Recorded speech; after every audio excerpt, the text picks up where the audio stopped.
চলুন ঘটনাতে চলে যাই। আমাদের প্রথম ঘটনা, এই ঘটনা আমাদেরকে যিনি পাঠিয়েছেন তার নাম রোকনুজ্জামান তালুকদার। ওনার বাড়ি টাঙ্গাইলের কালীহাতিতে, আর উনি বর্তমানে স্বাস্থ্য অধিদপ্তরে কর্মরত রয়েছেন। ওনার পোস্টিং 250 শয্যা জেনারেল হাসপাতাল ভোলাতে। এই ঘটনাটি উনি একজন বয়স্ক দাদার কাছে শুনেছিলেন। ঘটনাটি টাঙ্গাইলের ঘাটাইল উপজেলার কোন একটা গ্রামে, তবে গ্রামের নামটি উনি মনে করতে পারেননি। ঘটনাটি ঘটেছিল 1970 থেকে 75 সালের মধ্যে কোন একটা সময়। ওই গ্রামে দুজন ভাই ছিল, একজনের নাম তপন, একজনের নাম তরুণ। তো এই যে যিনি তপন, উনি ছিলেন বয়সে বড়। তাদের পারিবারিক পেশা ছিল তাঁত দিয়ে শাড়ি বোনানো। ওই সময় তাদের বাড়িতে তাদের দুজনের স্ত্রী এবং পরিবারের অন্য সদস্যরা মিলে কাপড় তৈরি করতেন, এবং ওই দুই ভাই মাথায় করে ওই শাড়িগুলো বাড়িতে বাড়িতে নিয়ে বিক্রি করতেন। এভাবে মোটামুটি তাদের ভালোভাবেই দিন কাটছিল। তো বড় ভাই যিনি তপন, তার 2 মেয়ে 1 ছেলে, আর ছোট ভাই তরুণ, তার 3 মেয়ে ছিল। একমাত্র ছেলে সন্তান থাকায় পরিবারের সকল সদস্যরা তপনের ছেলেকে অনেক আদর ভালোবাসা দিয়ে বড় করে। একদিন সারাদিন শাড়ি বিক্রি করে আসার সময় তারা চিন্তা করলো বাড়ির সবার জন্য চমচম মিষ্টি কিনে নিয়ে যাবেন, কারণ ওই দিন তারা শাড়ি বিক্রি করে ভালোই লাভবান হন। তো যে ভাবা সেই কাজ, তারা 2 ভাই মিলে বাড়ির জন্য মিষ্টি কিনে নিয়ে রাস্তা দিয়ে হাঁটতে হাঁটতে বাড়ির দিকে যাওয়া শুরু করেছেন। তাদের বাড়িতে যাওয়ার রাস্তায় একটা হিজল গাছ ছিল। তারা যখন ওই হিজল গাছটার কাছাকাছি যান, তখন তারা দেখতে পান একজন হুজুর সাদা জুব্বা পরা অবস্থায় সেখানে বসে আছেন। তো তাদের দেখে ওই হুজুর বলতে শুরু করেন, বাবারা, আমি 2 দিন যাবত কিছুই খাইনি, তোদের কাছে কোনো খাবার যদি থাকে আমায় দিবি? হুজুরের এই কথা শুনে তাদের 2 ভাইয়ের অনেক মায়া লাগে। তারা চিন্তা করে হুজুরের কয়টা মিষ্টি বা খাবে, তাই ভেবে এই পুরো মিষ্টির যেই পোটলাটা ছিল সেটা হুজুরের সামনে রেখে দেয়।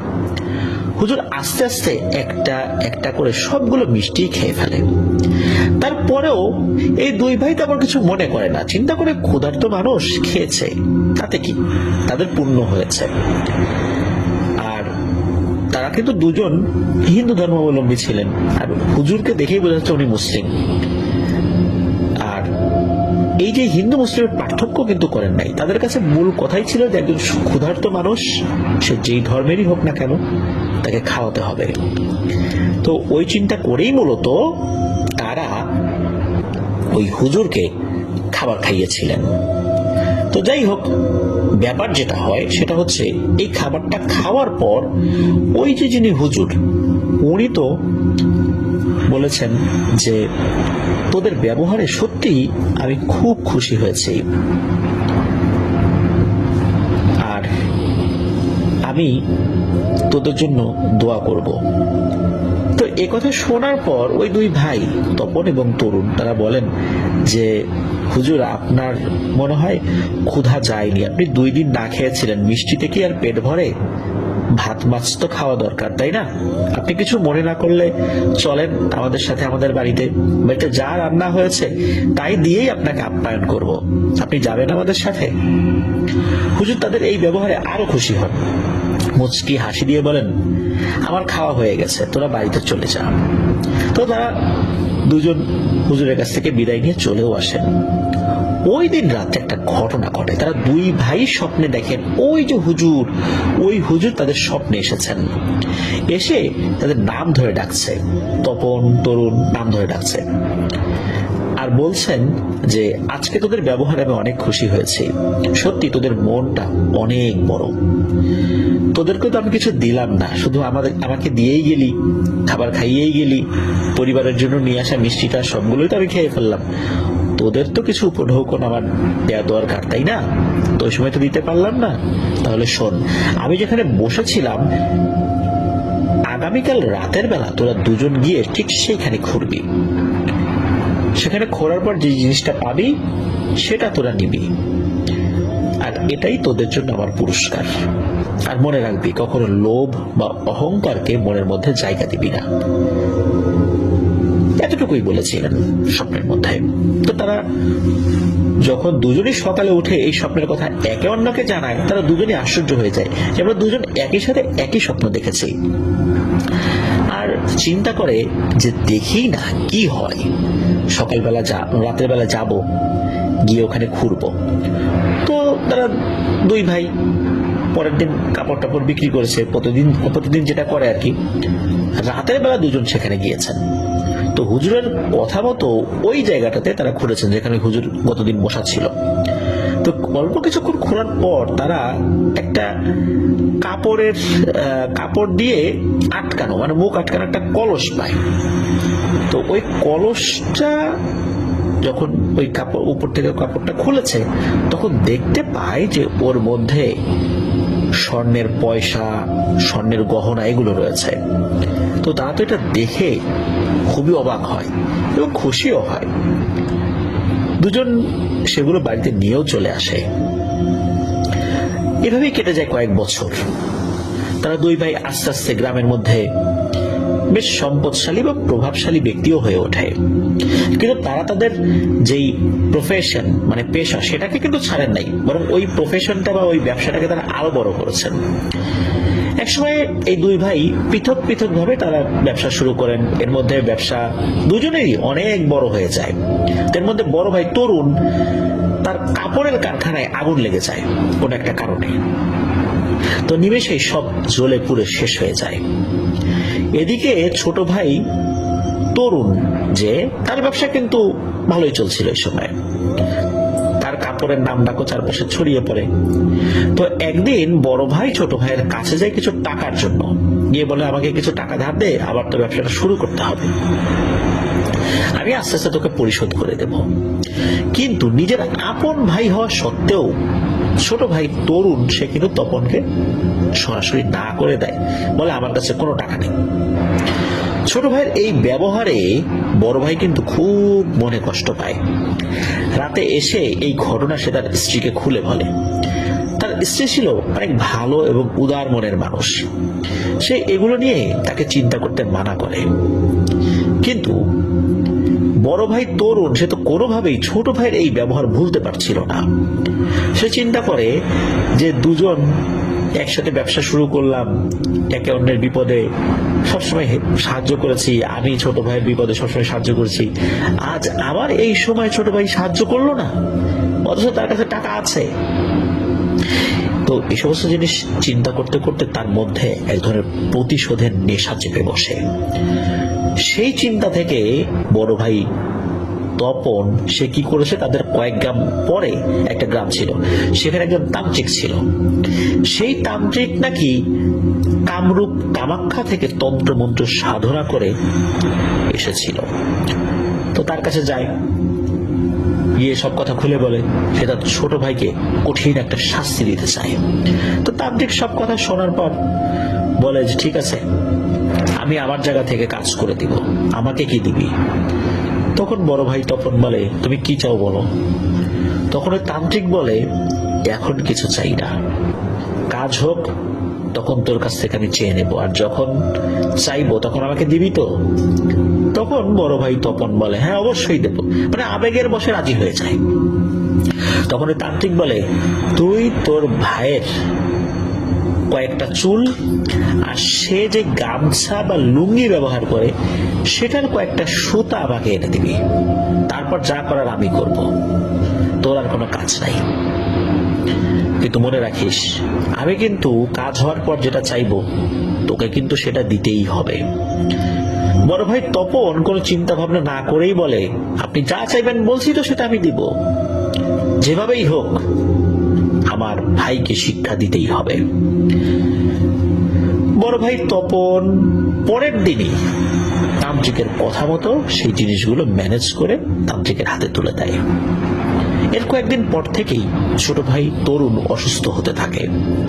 সে রাতে ঘুমাতে পারে না, তার শরীরে অসংখ্য সূচ ফোটালে যেরকম অনুভূত হবে সেই রকম নাকি তার অনুভব হতো বা অনুভূত হতো এবং প্রচন্ড কষ্টে সে চিৎকার চেঁচামেচি করত।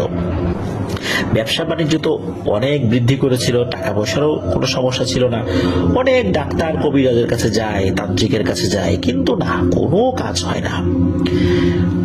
কয়েক মাসের মধ্যে তার শরীর কঙ্কাল সার হয়ে সে মারা যায়।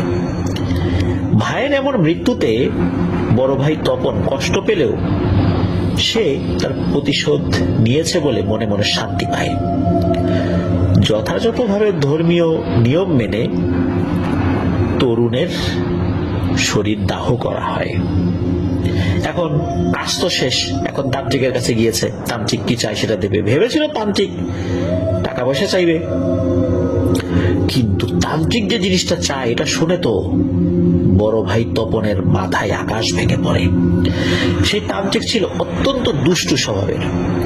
সেই তান্ত্রিক বলে, এই তপন, তোর একটা ছেলে আছে না, ওই ছেলের শরীর থেকে প্রত্যেক অমাবস্যা রাতে 1 ঘটি করে রক্ত আমাকে এনে দিবি।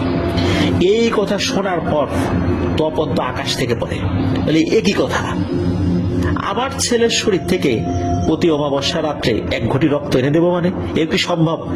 আর প্রতি অমাবস্যা 1 ঘটি করে রক্ত এনে দিলে একটা মানুষ বাঁচে? তখন তপন বুঝতে পারে সে বিশাল বিপদের মধ্যে পড়ে গেছে। তান্ত্রিকের ওই কথা শুনে তান্ত্রিকের হাতে পায়ে ধরে কান্নাকাটি করে, সে যেন অন্য কোনো কিছু চায়। কিন্তু তান্ত্রিক বলে, না, আমার ওই জিনিসটাই চাই। তখন তপন ওখান থেকে চলে আসে কিছু না বলে। এসে সে এক অন্যরকম বুদ্ধি করে। তার পরিচিত কিছু লোকটোক নিয়ে রাতের আধারে সেই তান্ত্রিকের ওখানে যায়। গিয়ে সেই তান্ত্রিককে ইচ্ছে মতো বেধড়ক মার দিয়ে প্রায় অচেতন করে ফেলে। তাদের ইচ্ছা ছিল মেরেই ফেলবে, কিন্তু কোন রকম ভাবে আসলে তান্ত্রিক বেঁচে যায়। মনে করেছে তান্ত্রিক মারা গেছে। আর পরবর্তীতে হয় কি, ওই যে তান্ত্রিক যখন আসলে চিৎকার চেঁচামেচি করছিল মার খেয়ে, ওদিকে লোকজনও চলে আসছিল, যার কারণে ফাইনাল যে একটা মার দিবে, যেই মারে তার জীবনই বের হয়ে যাবে, এটা দিতে পারে নাই। অচেতন হয়ে গেছিল, ওরা মনে করছে যে মারা গেছে, এই জন্য তারা ওখান থেকে চলে আসে। এরপরে কিন্তু মাসখানেক বেশ স্বাভাবিক ছিল, কিন্তু কয়েক মাস পর ঘটে এক ভয়ঙ্কর ঘটনা। একদিন এই তপনের ছেলে বিকেলে ফুটবল খেলে বাড়িতে যাচ্ছিল। খেলা শেষ করে যাওয়ার সময় সেই বাচ্চাটা লক্ষ্য করে যে তার পেছনে ছোট্ট একটা মেয়ে তার দিকেই হেঁটে আসছে। তো ওই ছেলেটা কোনো কিছু না ভেবে যখনই ওই মেয়েটাকে দেখে তার কাছে যায়, যে কি ব্যাপার, একে তো কখনো দেখিনি, একে, তখনই ওই ছোট্ট মেয়েটি ভয়ঙ্কর রূপ ধারণ করে। তপনের ছেলের বর্ণনা অনুযায়ী ওই মেয়েটির চেহারা ছিল খুবই ভয়ঙ্কর এবং তার পুরো দেহ ছিল লাল বর্ণের, আর তার 2 চোখের জায়গায় কালো কুচকুচে হয়ে আছে, মাথায় কোনো চুল নেই। এই দৃশ্য দেখে সে মুহূর্তেই সেন্সলেস হয়ে পড়ে যায়।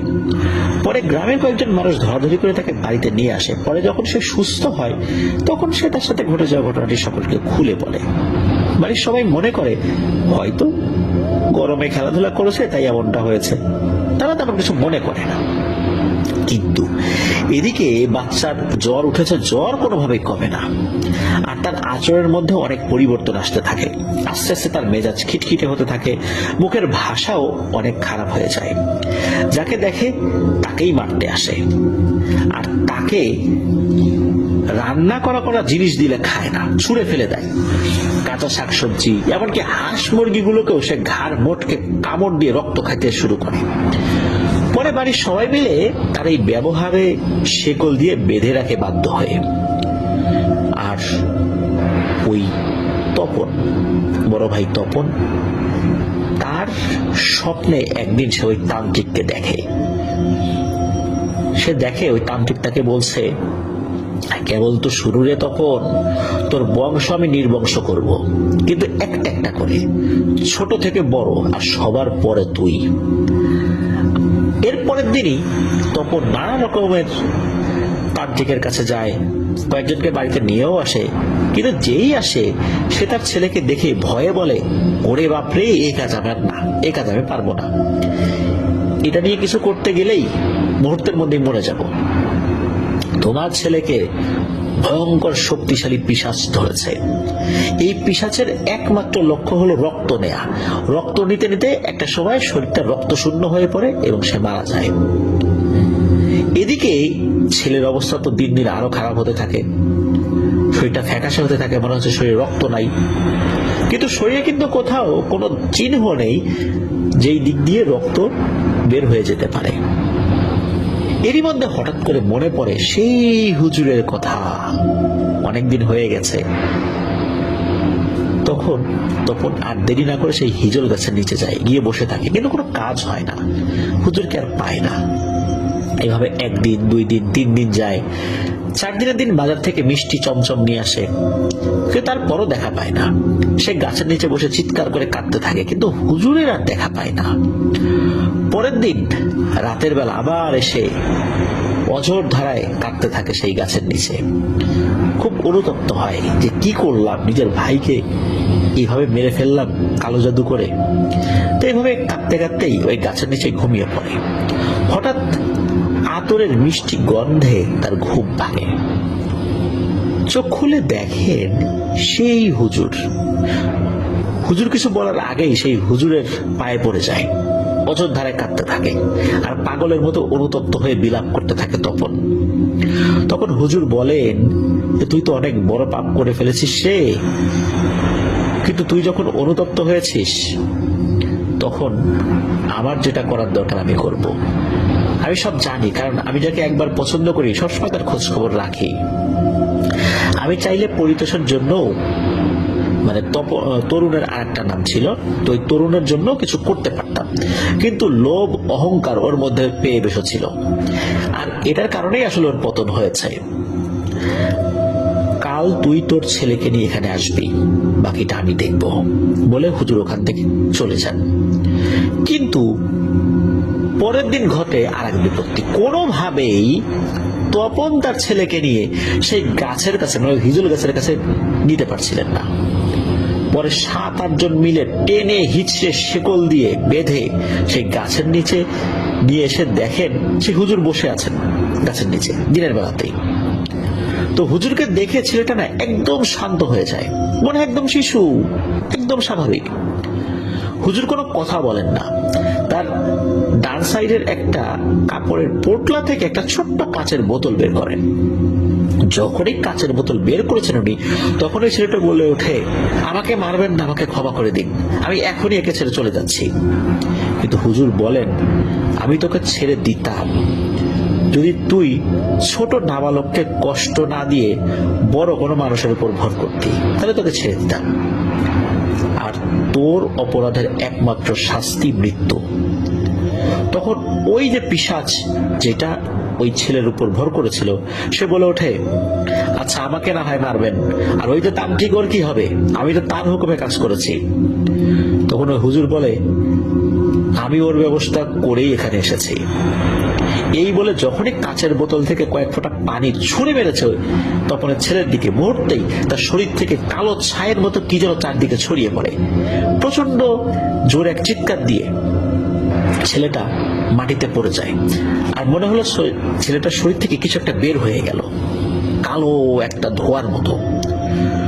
হুজুর তখন বড় ভাই তপনকে বলেন যে এই যে বোতল, এই বোতলের বাকি পানিটা নিয়ে তোর ছেলেকে কাল গোসলের সময় অন্য পানির সাথে মিশিয়ে গোসল করাবি, আর মনে রাখবি লোভ আর অহংকার করবি না। এই বলে হুজুর ওনার মতো করে হেঁটে হেঁটে একদিকে চলে যান। তার পরের দিন সকালে গোসল করার সাথে সাথে তার ছেলে আগের মতো সুস্থ হয়ে যান, একদম স্বাভাবিক। এরপর থেকে বড় ভাই তপন অনেক ভালো মানুষ হয়ে যান। সবসময় ধর্মকর্ম নিয়ে থাকতেন। উনি যেহেতু হিন্দু ধর্মাবলম্বী ছিলেন, উনি সবসময় ধর্মকর্ম নিয়ে থাকতেন, সবসময় মানুষের উপকার করতেন। শোনা যায় উনি নাকি মাঝে মাঝে ওই গাছের নিচে বসে একা একাই কথা বলতেন। তো 3-4 বছর পর খুব স্বাভাবিকভাবেই তপনের মৃত্যু হয়। আর ঘটনাটি যার কাছে শুনেছিলেন আর কি, তো তিনি এই যে তপনের কাপড়ের যে মিলটা ছিল ওই মিলে ম্যানেজারের কাজ করতেন, আর এই তপনের খুব কাছের মানুষ ছিলেন তিনি। আর এই যে তপন যিনি, উনি তো আসলে পরবর্তীতে বিভিন্ন মানুষের কাছে উনি বলেছিলেন যে উনি তার ছোট ভাইয়ের সাথে কি করেছিলেন এবং যে কারণে উনি অনুতপ্ত হয়েছিলেন। শুরুর দিকে পরিবারের লোকজন জানতেন না, মানে তার ছোট ভাইয়ের পরিবারের লোক জানতেন না, পরে জেনেছেন আসলে এটার জন্য তো উনি অনুতপ্ত হয়েছেনি। তো এটি ছিল ঘটনা। প্রিয় লিসেনার্স, কেমন লাগলো ঘটনাটি? আসলে এই যে হুজুর, উনি যে স্বাভাবিক কোনো মানুষ ছিলেন না, হয় জিন ছিলেন বা দরবেশ ছিলেন, কিছু একটা ছিলেন। আদতে উনি জিন ছিলেন না দরবেশ ছিলেন এই বিষয়ে আসলে জানা যায় না। তবে এতটুকু বলতে পারি যে ক্ষুধার্ত মানুষকে যদি আহার দেয়া যায়, সে যে ধর্মেরই হোক না কেন, সে মানুষ না হয়ে যদি কোনো প্রাণীও হয়, তাতেও কিন্তু সওয়াব রয়েছে। আল্লাহ তাআলার প্রতিদান।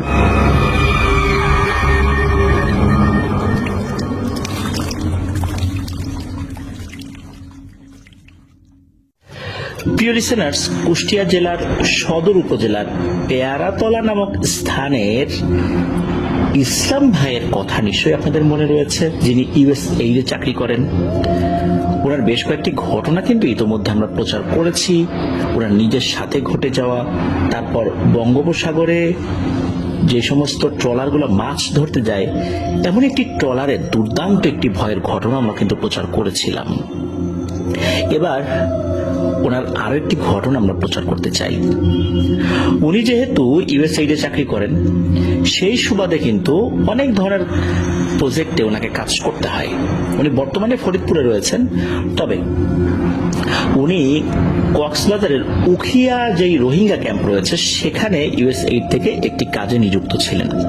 তো ওখানে বিভিন্ন মানুষের সাথেই তো তার কাজ করতে হয়েছে, বিশেষ করে রোহিঙ্গা যারা নেতা ছিলেন তাদের সাথেও। তো এমনই একজন রোহিঙ্গা সর্দার, যার নাম হচ্ছে রাজু। তো তার সাথে খুবই ভালো সম্পর্ক হয়ে যায় কাজের সুবাদে, কারণ রোহিঙ্গাদের ওখানে কাজ করতে গেলে কিন্তু সেখানকার নেতাদেরকে নিয়েই কাজ করতে হয়। রোহিঙ্গারা আবার তাদের যারা নেতা তাদেরকে খুব মানে। তো ওই রাজুর সাথে সম্পর্কটা খুব ভালো থাকার কারণে রাজুর কাছ থেকে একটি ঘটনা উনি জানতে পারেন। তো ঘটনাটা কিন্তু অনেক আগে উনি সংগ্রহ করেছিলেন, আজ থেকে প্রায় 4-5 বছর আগে। আর ঘটনা যখন ঘটে তখন সময়কাল ছিল 1990-91 এরকম সময় হবে আর কি।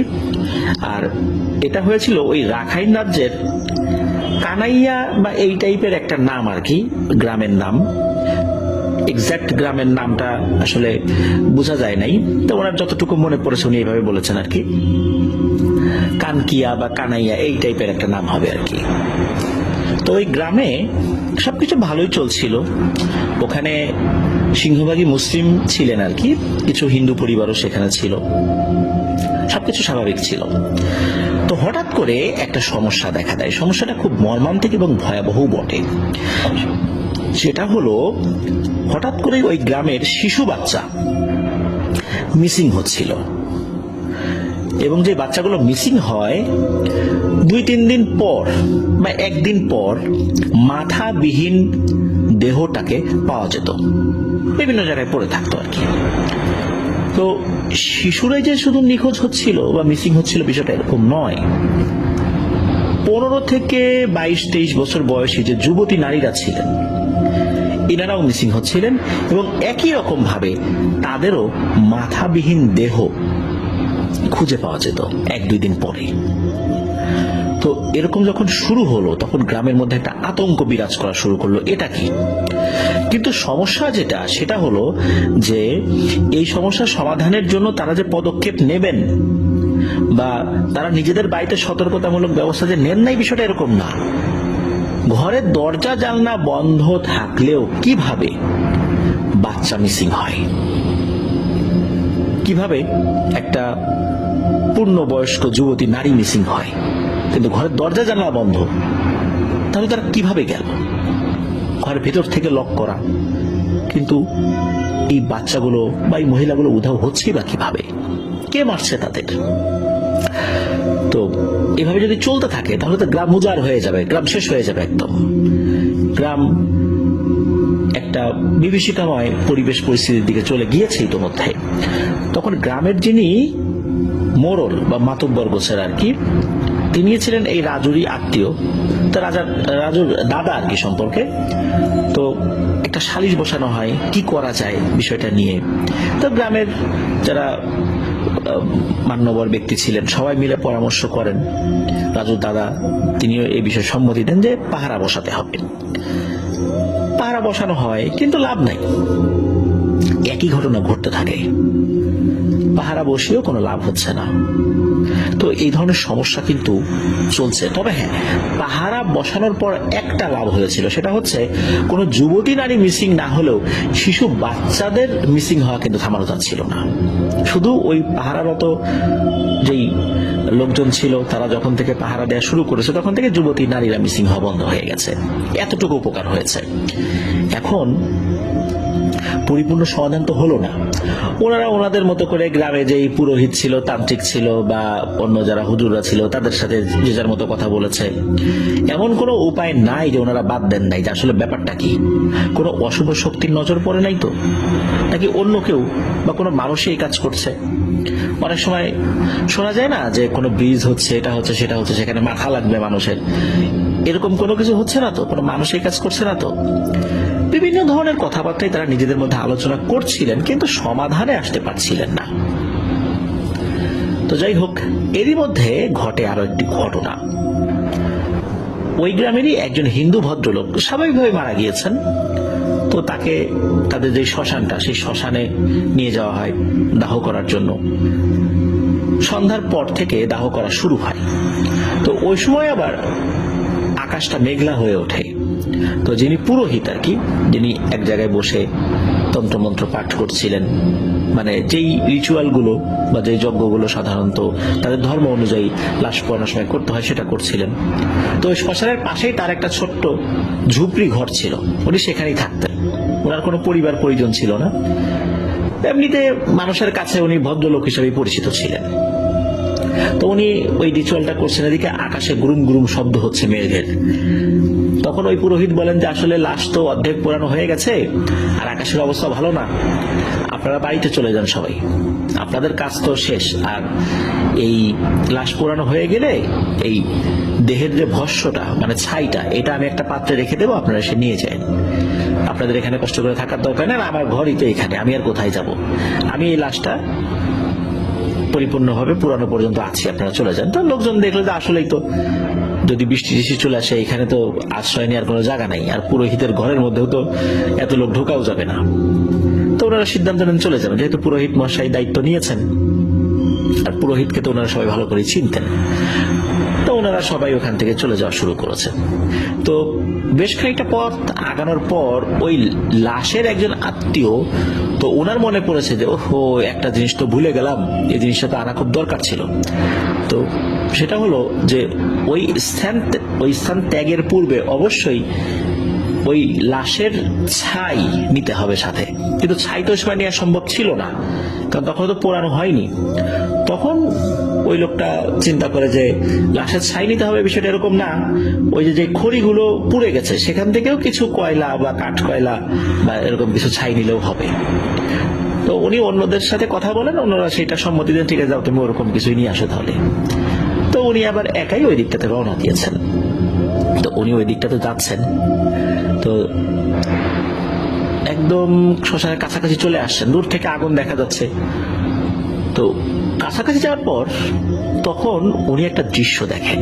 সেটা হলো উনি দেখেন যে এই যে পুরোহিত মশাই, উনি হাতে একটা লম্বা লাঠি নিয়ে ওই চিতার উপরে সমানে আঘাত করে যাচ্ছেন। তো উনি চিন্তা করেন হয়তোবা লাশ পোড়ানোর সুবিধার্থে উনি কাজটা করছেন। তবে উনি কখনো এইভাবে অনবরত আঘাত করা কখনো দেখেন না। উনি তো ওনার জীবনে অনেক লাশ পোড়ানোই দেখেছেন। তো উনি কিছুটা কৌতূহলী হয়ে দূর থেকে দেখার চেষ্টা করছেন। আর উনি যে জায়গাটাতে দাঁড়িয়েছিলেন সেখানে তো অন্ধকার, কিন্তু পুরোহিত মশাই যেখানে দাঁড়িয়েছেন সেখানে তো চিতার আগুন জ্বলছে, ওই জায়গাটা তো একদম পরিষ্কার। তো পুরোহিত মশাই তো দূর থেকে কিছু দেখতে পাচ্ছেন না। তখন ওই লোকটা দূর থেকে দেখছেন যে এই পুরোহিত মশাই উনি একটা পর্যায়ে কি করলেন, ওই হাতের লাঠিটা পাশে রাখলেন, রাখার পর ওনার হাতটা ওই আগুনের মধ্যে ঢুকাই দিলেন। এরপর লাশের যে আধা পোড়া মাথাটা, ওই মাথাটা ছিঁড়ে নিয়ে আসলেন, ছিঁড়ে নিয়ে একটা জায়গায় রাখলেন। তখনও সেটা দিয়ে ধোঁয়া বের হচ্ছে, জায়গায় জায়গায় আগুন জ্বলছে। তো ওই আগুনটা একটা সময় থেমে গেল, মানে মাথার যে জায়গায় এগুলো আগুন, তবে ধোঁয়া উঠছিল। এরপরে ওই পুরোহিত মশাই কি করলেন, উনি ওনার পাশে থাকা একটা ছোট্ট পাত্র ছিল, পাত্রের মধ্যে পানি ছিল অল্প। তো ওই পানিটা যখনই ওই চিতার উপর ছিটিয়ে দিলেন, ধপ করে ওই চিতাটা নিভে গেল।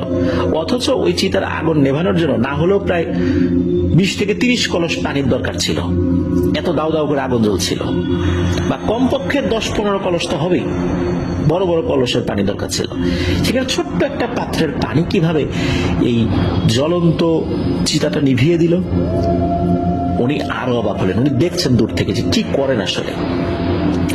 এরপর দেখা গেল যে ওই চিতার আগুনটা নিভে যাওয়ার পর ওই পুরোহিত মশাই তিনি ওই চিতার ভেতর থেকে ওই আধা পোড়া লাশের বিভিন্ন অংশগুলো বের করছেন। তো বের করার পর সেই জিনিসগুলো রাখলেন আর কি। রাখার পর ওই গরম আধা পোড়া লাশ, তখনও তো ঠান্ডা হয়নি, মানে বের করার পরপরই ওই মাংস যেগুলো আধা পোড়া হয়েছিল, সেই মাংসগুলো উনি হাত দিয়ে ছাড়িয়ে ভেতর থেকে হাড় বের করছেন। অল্প সময়ের মধ্যে এটা উনি করে ফেলেন। ওই হাড়গুলো আবার কি করছেন, উনি আবার আর একটা পানি দিয়ে, ওনার পাশে আর একটা পাত্র ছিল, ওই পাত্রের পানি দিয়ে ওই হাড়গুলো ধুলেন। তারপরে ওই যে মাথা, আধা পোড়া মাথা, সেই মাথার যেই সমস্ত মানে চামড়া টামড়া যেগুলো ছিল আধা পোড়া অবস্থায়, সেগুলো উনি ছাড়ালেন, সেটাও পানি দিয়ে ধুলেন। এবং দেখলেন যে এটা খুব দ্রুত করলেন, মনে হচ্ছে কয়েক মিনিটের মধ্যে হয়ে গেল। এরপর ওই মাংসগুলো উনি একটা পাত্রে রাখলেন এবং হাড়গুলো আর একটা পাত্রে রেখে এই 2 পাত্র নিয়ে উনি ওনার ঘরের মধ্যে ঢুকে গেলেন, যে ঝুপড়ি ঘরটা ছিল। এখন পুরোহিত মশাই এই কাজটা কেন করলেন, এটা দেখার জন্য তার কৌতূহল জন্মায়। কারণ ওই লাশটা তো তারই আত্মীয় ছিল। উনি আস্তে আস্তে আস্তে আস্তে ওই ঝুপড়ি ঘরের দিকে এগিয়ে গেছেন, পা টিপে টিপে, যেন পুরোহিত মশাই টের না পান। তো ওই ঘরের বেড়াগুলো আবার যে খুব ভালো ছিল, টাইট ফিট, বিষয়টা এরকম না, জায়গায় জায়গায় ফাঁকা ছিল। তো একটা জায়গায় একটু বেশি ফাঁকা ছিল, উনি ওই জায়গাতে বসে দেখার চেষ্টা করছেন যে পুরোহিত মশাই কি করেন। তো উনি দেখলেন এক ভয়ঙ্কর ব্যাপার। পুরোহিত মশাইয়ের ঘর ভর্তি ছোট ছোট মাথা এবং কিছু বড় বড় মাথাও রয়েছে, মাথার খুলি, মানে কঙ্কাল যেটা আমরা বলি আর কি, পুরো মাথাটা, মাথার অংশটা শুধু। তখন ওই লোকটা বুঝতে পারলেন যে এই যে গ্রামে এত সংখ্যক যুবতী নারী এবং শিশুদের মৃত্যু ঘটেছে নির্মম ভাবে, এই মাথাগুলো তাদেরই।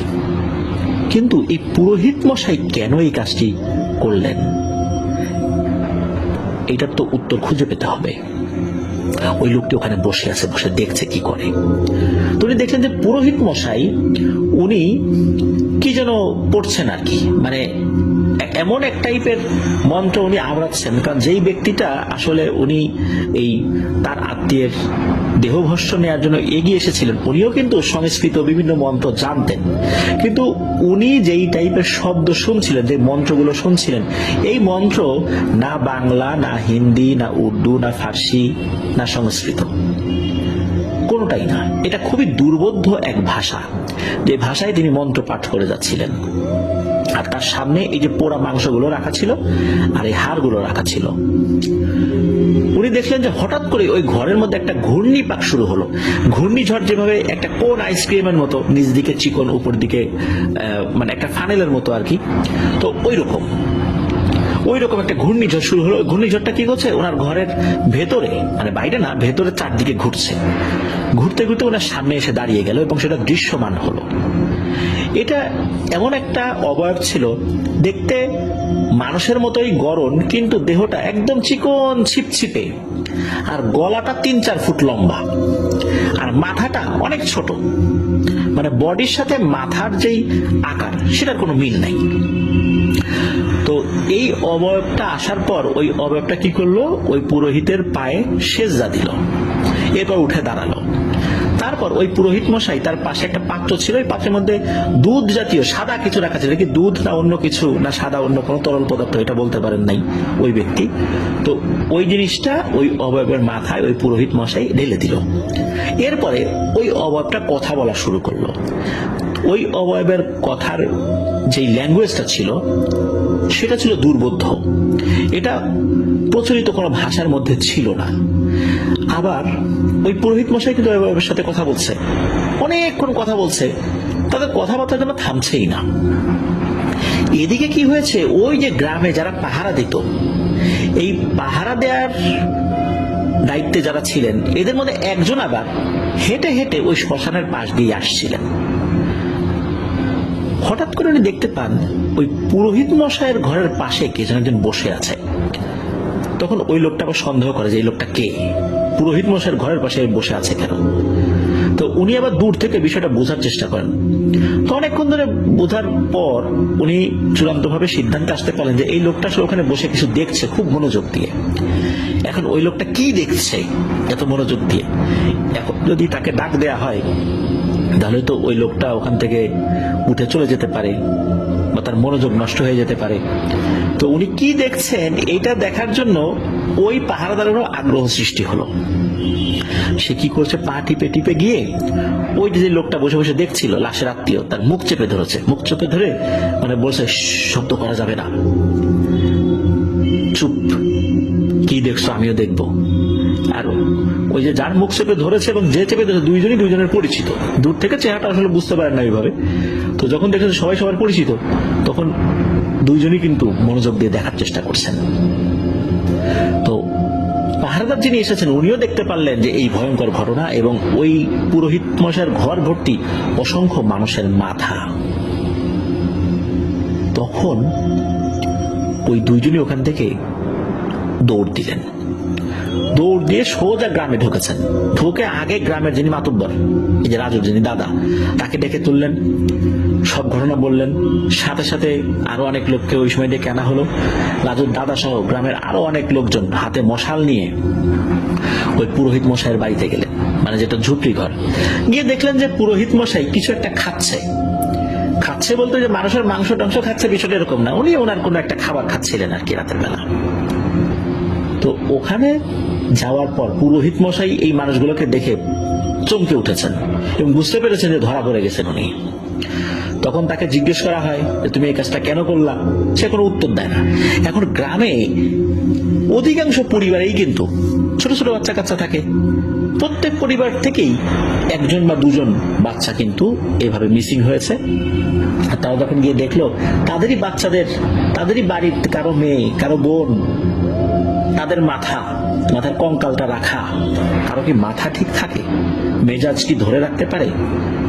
লোকজন উত্তেজিত হয়ে, ওখানে একটা হিজল গাছ ছিল, ওই হিজল গাছের সাথে ওই পুরোহিতকে বেঁধে ফেলে। আর শ্মশানের ওই আধা পোড়া খড়ি তো তখনও ছিল, ওই খড়িগুলো ওই তার কাছে এনে জড়ো করা হয়, জড়ো করে খড়িতে আগুন ধরিয়ে দেওয়া হয় চারদিকে রেখে আর কি, মানে ওই পুরোহিত মশাইয়ের যাতে শরীর পুড়ে যায়। তো পুরোহিত মশাই বলছিল তোরা আমাকে মারতে পারবি না। তখন লোকজন বলছে দাঁড়া, তোকে মারতে পারি কিনা দেখ, তুই কত মানুষকে হত্যা করেছিস, তোকে অনেক শাস্তি দিয়ে আমরা মারবো। এই বলে ওই খড়িতেও আগুন ধরে দেয়, পুরোহিত মশাইয়ের গায়েও আগুন ধরে দেয়। সবাই দেখলেন যে পুরোহিত মশাই আগুন ধরানোর পর যে চিৎকার চেঁচামেচি করে বিষয়টা এরকম না, মনে হলো আগুন ধরানোর পর উনি একটু ছটফট করলেন, তারপর নিস্তেজ হয়ে গেলেন। তো লোকজন চিন্তা করলো যাক বেটা মরছে, আপদ বিদায় হয়েছে, চলো আমরা এবার বাড়িতে যাই। তো বাড়িতে যাওয়ার সময় ওই যেই মাথাগুলো, এই মাথাগুলো ওনারা সবাই নিয়ে গিয়েছিলেন, কারণ এগুলোকে দাফন করতে হবে। এখন 3-4 দিন বেশ স্বাভাবিক ছিল, একদম স্বাভাবিক ছিল। এর ভিতরে কিন্তু শ্মশানের দিকে কেউ যায়ও নাই। তবে 3-4 দিন পরে যখন ওইদিকে গিয়েছে, দেখে পুরোহিত মশাইয়ের বডিটা ওখানে নাই। চিন্তা করেছে 3-4 দিনের মধ্যে কেউ এখানে আসে নাই, হয়তো বা আদা পোড়া লাশ করে শিয়াল কুকুরে খেয়ে নিয়েছে, টানতে টানতে বিভিন্ন অংশগুলো ছিঁড়ে নিয়ে বিভিন্ন জায়গায় চলে গেছে, এরকমই ভেবেছিলেন সবাই আর কি। 3-4 দিন পর থেকে আবার সেই সমস্যা শুরু হয়, আবার বাচ্চাগুলো মিসিং হচ্ছে। তবে এবার আর যুবতী মেয়েরা মিসিং হচ্ছে না, শুধু বাচ্চা মিসিং হচ্ছে। এর মধ্যে রহস্যময় এক চিহ্ন পাওয়া যায়, সেটা হচ্ছে যে একটা পরিবারের একটা ছোট বাচ্চা ছিল আর কি। ওই রাতে বাচ্চার বাবা বাড়িতে ছিলেন না, বাচ্চার মা বাচ্চার সাথে শুয়েছিলেন। তো বাচ্চার মায়ের মনে হচ্ছিল বাচ্চার ঠান্ডা লাগছে, তো বাচ্চার শরীরে একটা কাঁথা দেবে, কাঁথাটা ছিল তার পাশের রুমে। তো বাচ্চাটাকে রেখে জাস্ট 2 মিনিট বা 1 মিনিটের জন্য একটা কাঁথা আনতে গিয়েছে। এসে দেখে তার বাচ্চা ওখানে নাই, তবে 5টি কবুতরের পালক পড়ে রয়েছে। উনি তো চিৎকার চেঁচামেচি শুরু করেন, ঘরের দরজা জানলা বন্ধ, বাচ্চা গেল কোথায়, কিন্তু কবুতরের পালক 5টা পড়ে রয়েছে। তোমরা চিৎকার চেঁচামেচিতে অন্য লোকজন চলে আসে আশপাশ থেকে, সবাইকে দেখান এই ব্যাপারটা। ওই রাত্রে আরো কয়েকটা বাড়ি থেকে বাচ্চা মিসিং হয়েছে, কিন্তু সেখানেও ওই 5টি পালক, কবুতরের 5টি পালক পাওয়া গিয়েছে প্রত্যেকটা বাড়িতে। আগে কিন্তু এরকমটা পাওয়া যায়নি, এখন পাওয়া যাচ্ছে। সবাই তো চিন্তিত হয়ে পড়ে, আবার শুরু হলো। এখন ওই পুরোহিতকে তো তারা মেরে ফেলেছেন, তাহলে এই সমস্যা এখন কেন হচ্ছে? এর পরের রাত্রে আর একটা ভয়ঙ্কর ঘটনা ঘটে। সেটা হলো যে ওই কয়েকজন পাহারাদার পাহারা দিচ্ছিলেন, হঠাৎ করে দেখেন একটা বাড়ির ভেতর থেকে লম্বা লিকলিকে একটা অবয়ব বের হয়ে আসছে, আর ওই অবয়বটার হাতে কোনো কিছু একটা টানতে টানতে নিয়ে আসছে। ওরা দূর থেকে বুঝলেন 4-5 বছর বয়সী কোন একটা কন্যা শিশু টেনে নিয়ে আসেন, কারণ মেয়ে শিশুর শরীরে ফ্রক থাকে না বড় বড়, ওরকম ফ্রক পরা ছিল। তো ওই অবয়বটা কি করলো, ওই বাচ্চাটার মাথা একটানে ছিঁড়ে ফেললো। মানে এক পাশে আমরা যেভাবে কোনো একটা বোতলের ক্যাপ খোলার জন্য এক পাশে মোচড় দেই, প্যাচ খুলি, মনে হয় ওইভাবে এক পাশে মোচড় দিয়ে একটানে ছিঁড়ে ফেললো এরকম। আর ওই বাচ্চাকে যে টেনে নিয়ে আসছিল, ওই বাচ্চা কোনো শব্দ করছিল না, কিন্তু হাত পা ছোটাছুটি করছিল। তারপর ওই বাচ্চার বডিটা ওখানে ফেলে দিয়ে মাথা নিয়ে সে চলে যাচ্ছে। তো এটা যখন ওরা দেখেছেন, ওনারা চিন্তা করলেন যে বাচ্চাটাকে তো বাঁচাতে পারলাম না, এই অবয়বটা তো আসার কথা না, ও কোথায় যায়, কি করে দেখি তো। ওরা কি করছে, ওই অবয়বটার পিছু নিয়েছে। দেখা গেল ওই অবয়বটা আস্তে আস্তে সে শ্মশানের দিকেই যাচ্ছে, তারাও আস্তে আস্তে পিছু নিয়েছে। ওই অবয়বটা শ্মশানে গেল, কিন্তু শ্মশানে গিয়ে দেখা গেল ভয়ঙ্কর এক ব্যাপার। ওই যে পুরোহিত, সে ওই হিজল গাছের নিচে বসে আছে, তার সামনে আরো কিছু মানুষের মাথা। ওই অবয়বটা ওই পুরোহিতের কাছে গিয়ে একটা সেজদা দিল, এবং ওই মাথাটা, যে একটা বাচ্চার মাথা নিয়ে আসছে, ওই মাথাটা পুরোহিতের সামনে রাখলো। পুরোহিত দুর্বোধ্য ভাষায় কিছু মন্ত্র আওড়াতে থাকলো। তো এই দৃশ্য দেখার পর ওনারা দ্রুত আবার গ্রামে ফেরত যান, ফেরত গিয়ে আবার লোকজনদেরকে ডেকে নিয়ে আসেন। ডেকে নিয়ে আসার পর লোকজন এসে দেখে ওই পুরোহিত ওখানে বসেই আছে। তখন বলে যে, এই তোকে আমরা মেরে ফেললাম।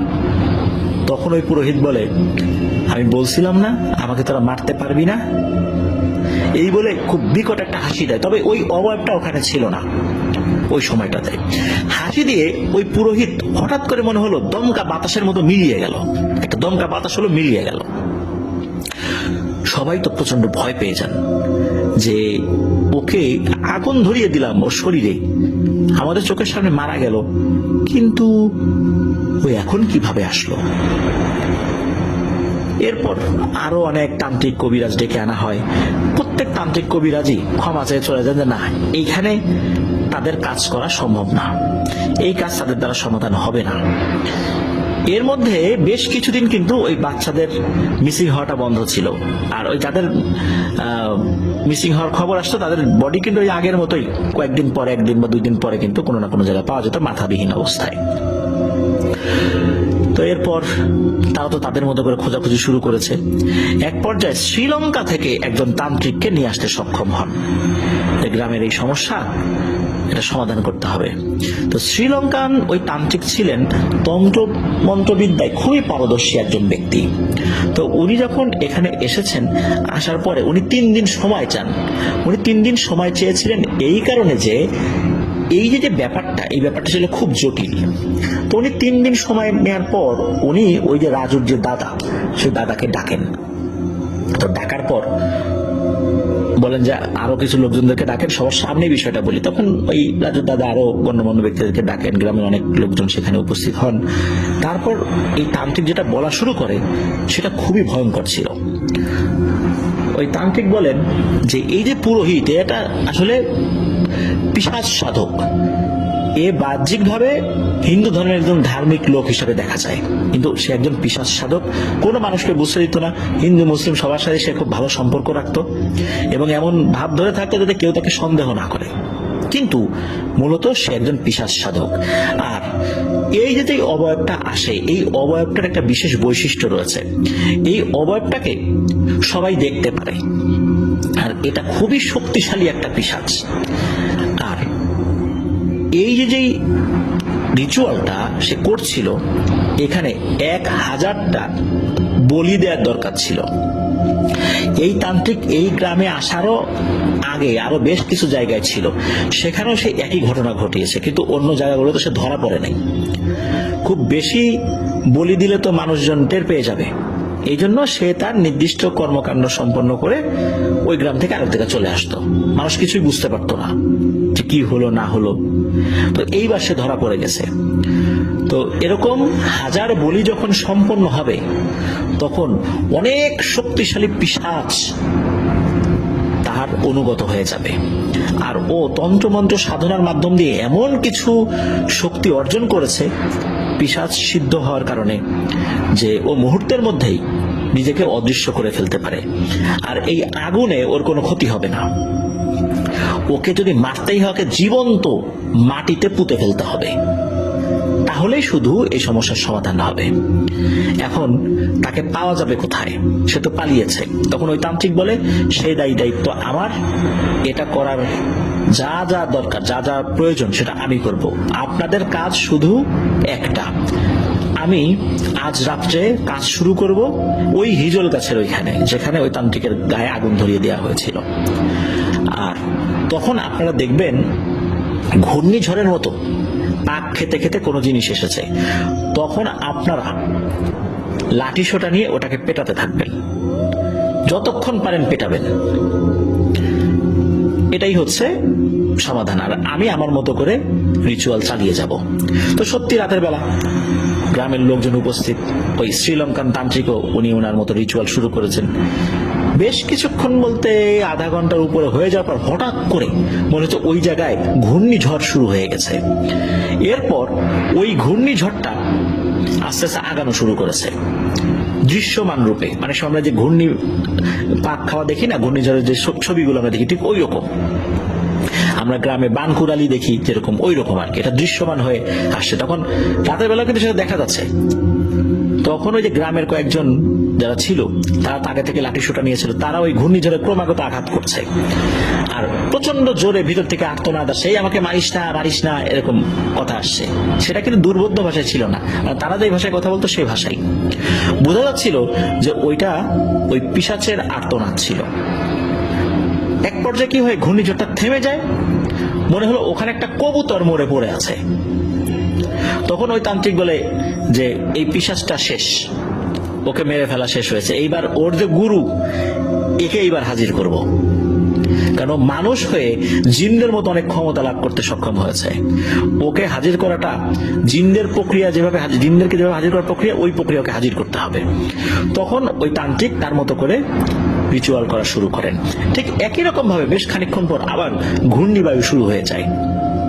আবার সেই সাইক্লোনের মতো হয়ে ছোট্ট একটা জায়গায় বানকুরালির মতো হয়ে ওইটা উপস্থিত হয়। এরপর ঠিক একই রকম ভাবে ওই যে তান্ত্রিকের বলে দেওয়া কথা মতো গ্রামের লোকজন লাঠি দিয়ে ওইটার উপর পেটাতে থাকে। এখন বাতাসের উপর পেটালে কি হয়, আর একটা ঘূর্ণিঝড় তো, বাতাস তো প্রচন্ড জোরে ঘুরপাক খাচ্ছে ওইখানে। লাঠি দিয়ে আঘাত করলে লাঠিগুলো ফেরত চলে আসে নিজের দিকে। তারপরেও যখন আঘাত করে তখন ভেতর থেকে আর্তনাদ আসে। একটা পর্যায়ে কি হয়, ওই ঘূর্ণিঝড়টা থেমে গিয়ে ওই ঘূর্ণিঝড়টা ওই যে ওই পুরোহিতের, ওই পিশাচ সিদ্ধ পুরোহিতের আকার ধারণ করে মাটিতে পড়ে যায়। তখন ওই তান্ত্রিক বলে যে দ্রুত এইটাকে জীবন্ত মাটিতে পুঁতে দাও, তা না হলে কিন্তু বিপদ আছে। আগে থেকেই একটা কবর খুঁড়ে রাখা হয়েছিল। তো তান্ত্রিক বলে, এই আমাকে ছেড়ে দে, আমাকে ছেড়ে দে, আমাকে ছাড়। কিন্তু লোকজনকে শোনে, এতগুলো মানুষের খুনি, এতগুলো নিষ্পাপ মানুষের খুনিকে কি ছাড়া যায়? তখন ওই তান্ত্রিককে জীবন্ত মাটিতে পুঁতে দেওয়া হয়।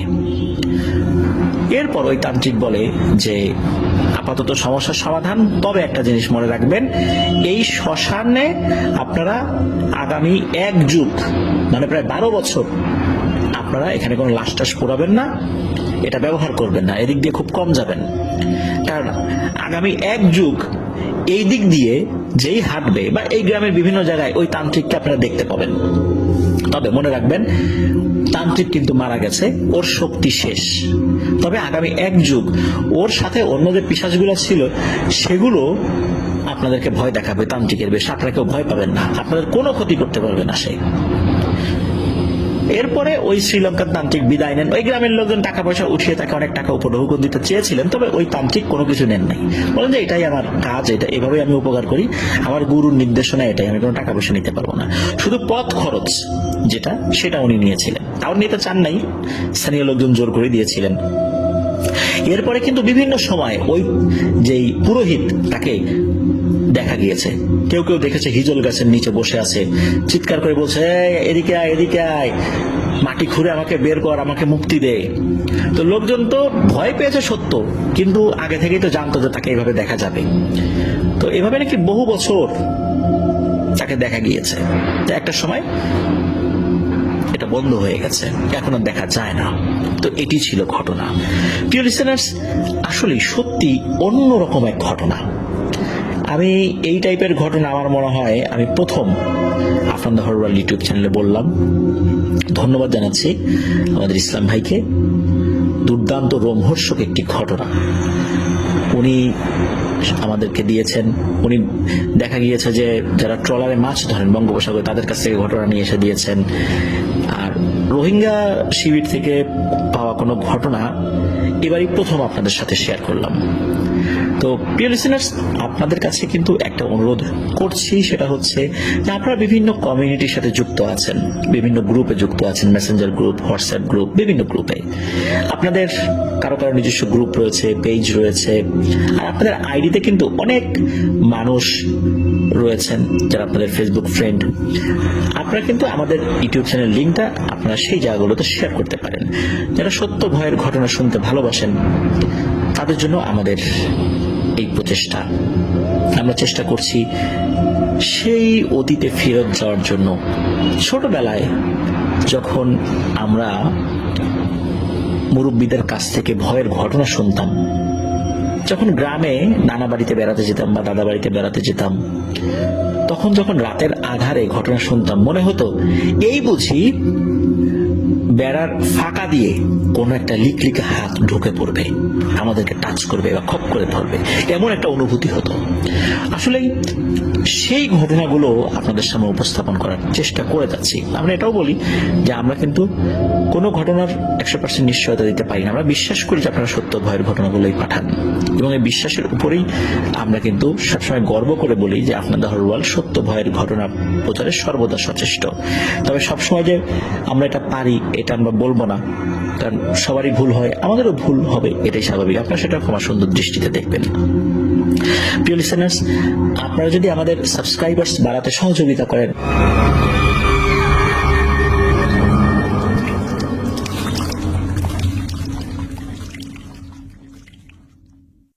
আবারও স্বাগতম জানাচ্ছি প্রিয় লিসেনার্স আমাদের 123তম এপিসোডের নতুন আরো একটি ঘটনায়। এখন যে ঘটনাটি আপনাদের সাথে শেয়ার করতে যাচ্ছি, এই ঘটনাটি আমাদেরকে যিনি পাঠিয়েছেন তার নাম মিফতাহুল জান্নাত অরবি। ওনার বাড়ি যশোর জেলার ঝিকরগাছা উপজেলায়। তো যে ঘটনাটি উনি পাঠিয়েছেন, এই ঘটনাটি ওনার আপন চাচাতো ভাই পরশের সাথে ঘটেছিল। তো এই পরশের বাড়ি যশোরের ঝিকরগাছা উপজেলার গদখালী ইউনিয়নের বারোবাগপুর গ্রামে। ঘটনাটি ঘটেছিল 2017 সালের ফেব্রুয়ারি মাসে। আর ওনাদের গ্রামেরই একজন ফুপাকে কেন্দ্র করে ঘটনাটি ঘটে। তো ফুপাকে ওনারা মুন্সি ফুপা বলে ডাকতেন। আর এই মুন্সি ফুপা উনি ওনার শ্বশুরবাড়িতেই ঘর জামাই হিসাবে থাকতেন। এলাকার বিভিন্ন মানুষের চাষের জমিতে দিনমজুর বা জন দেয়ার কাজ উনি করতেন। তা থেকে যতটুকু আয় হতো তা দিয়ে কিন্তু ওনার সংসার চলতো না। এই জন্য উনি সংসারকে দাঁড় করানো বা ভালো করে চালানোর জন্য উনি অনেক চেষ্টা করতেন। আর এই চেষ্টা করতে গিয়েই উনি বেশ একটা ঋণের বোঝায় জড়িয়ে যান। এখন যাদের কাছ থেকে উনি ঋণ নিয়েছেন তারা তো টাকা পরিশোধের জন্য তাকে চাপ দিতে থাকেন প্রতিনিয়ত। অনেক সময় তাকে না পেয়ে বাড়িতে এসেও টাকা চাইতে থাকেন। এই সমস্ত বিষয় নিয়ে তার স্ত্রীর সাথে মাঝে মাঝে বেশ ঝগড়া ঝামেলা লেগে থাকতো। একদিন ঝগড়াঝাটির এক পর্যায়ে উনি দৌড়ে মাঠের যে জমি ছিল সেখানে চলে যান। বাড়ি থেকে মনে করেছিল এমনিতেই রাগ করে চলে গেছেন। তো অনেকক্ষণ হয়ে গেছে, উনি ফেরত আসছেন না। বাড়ির লোকজন চিন্তিত হয়ে পড়েছেন, তাকে খোঁজাখুঁজি শুরু করেন। খোঁজাখুঁজির এক পর্যায়ে তাকে মাঠের মধ্যে পাওয়া যায়, তবে জীবিত না, মৃত অবস্থায়। উনি কীটনাশক খেয়ে আত্মহত্যা করেছিলেন। এদিকে তার মৃত্যুর খবর বাড়িতে আসার পর বাড়িতে কান্নার রোল পড়ে যায়। যেহেতু আত্মহত্যা করেছেন, এটা একটা পুলিশ কেস, পুলিশকে খবর দেওয়া হয়। তো পুলিশ এসে লাশটি ময়না তদন্তের জন্য যশোর সদর হসপিটালে নিয়ে যাওয়া হয়, বা তারা নিয়ে যান আর কি। আর এই যে মুন্সি ফুপা, উনি তো শ্বশুর বাড়িতেই থাকতেন, তাই ওই সময় বা ওই জায়গাতে তার তেমন কোনো আত্মীয় স্বজন না থাকায় এই অর্পি আপুর চাচাতো ভাই পরশ সেই লাশের সাথে যায়।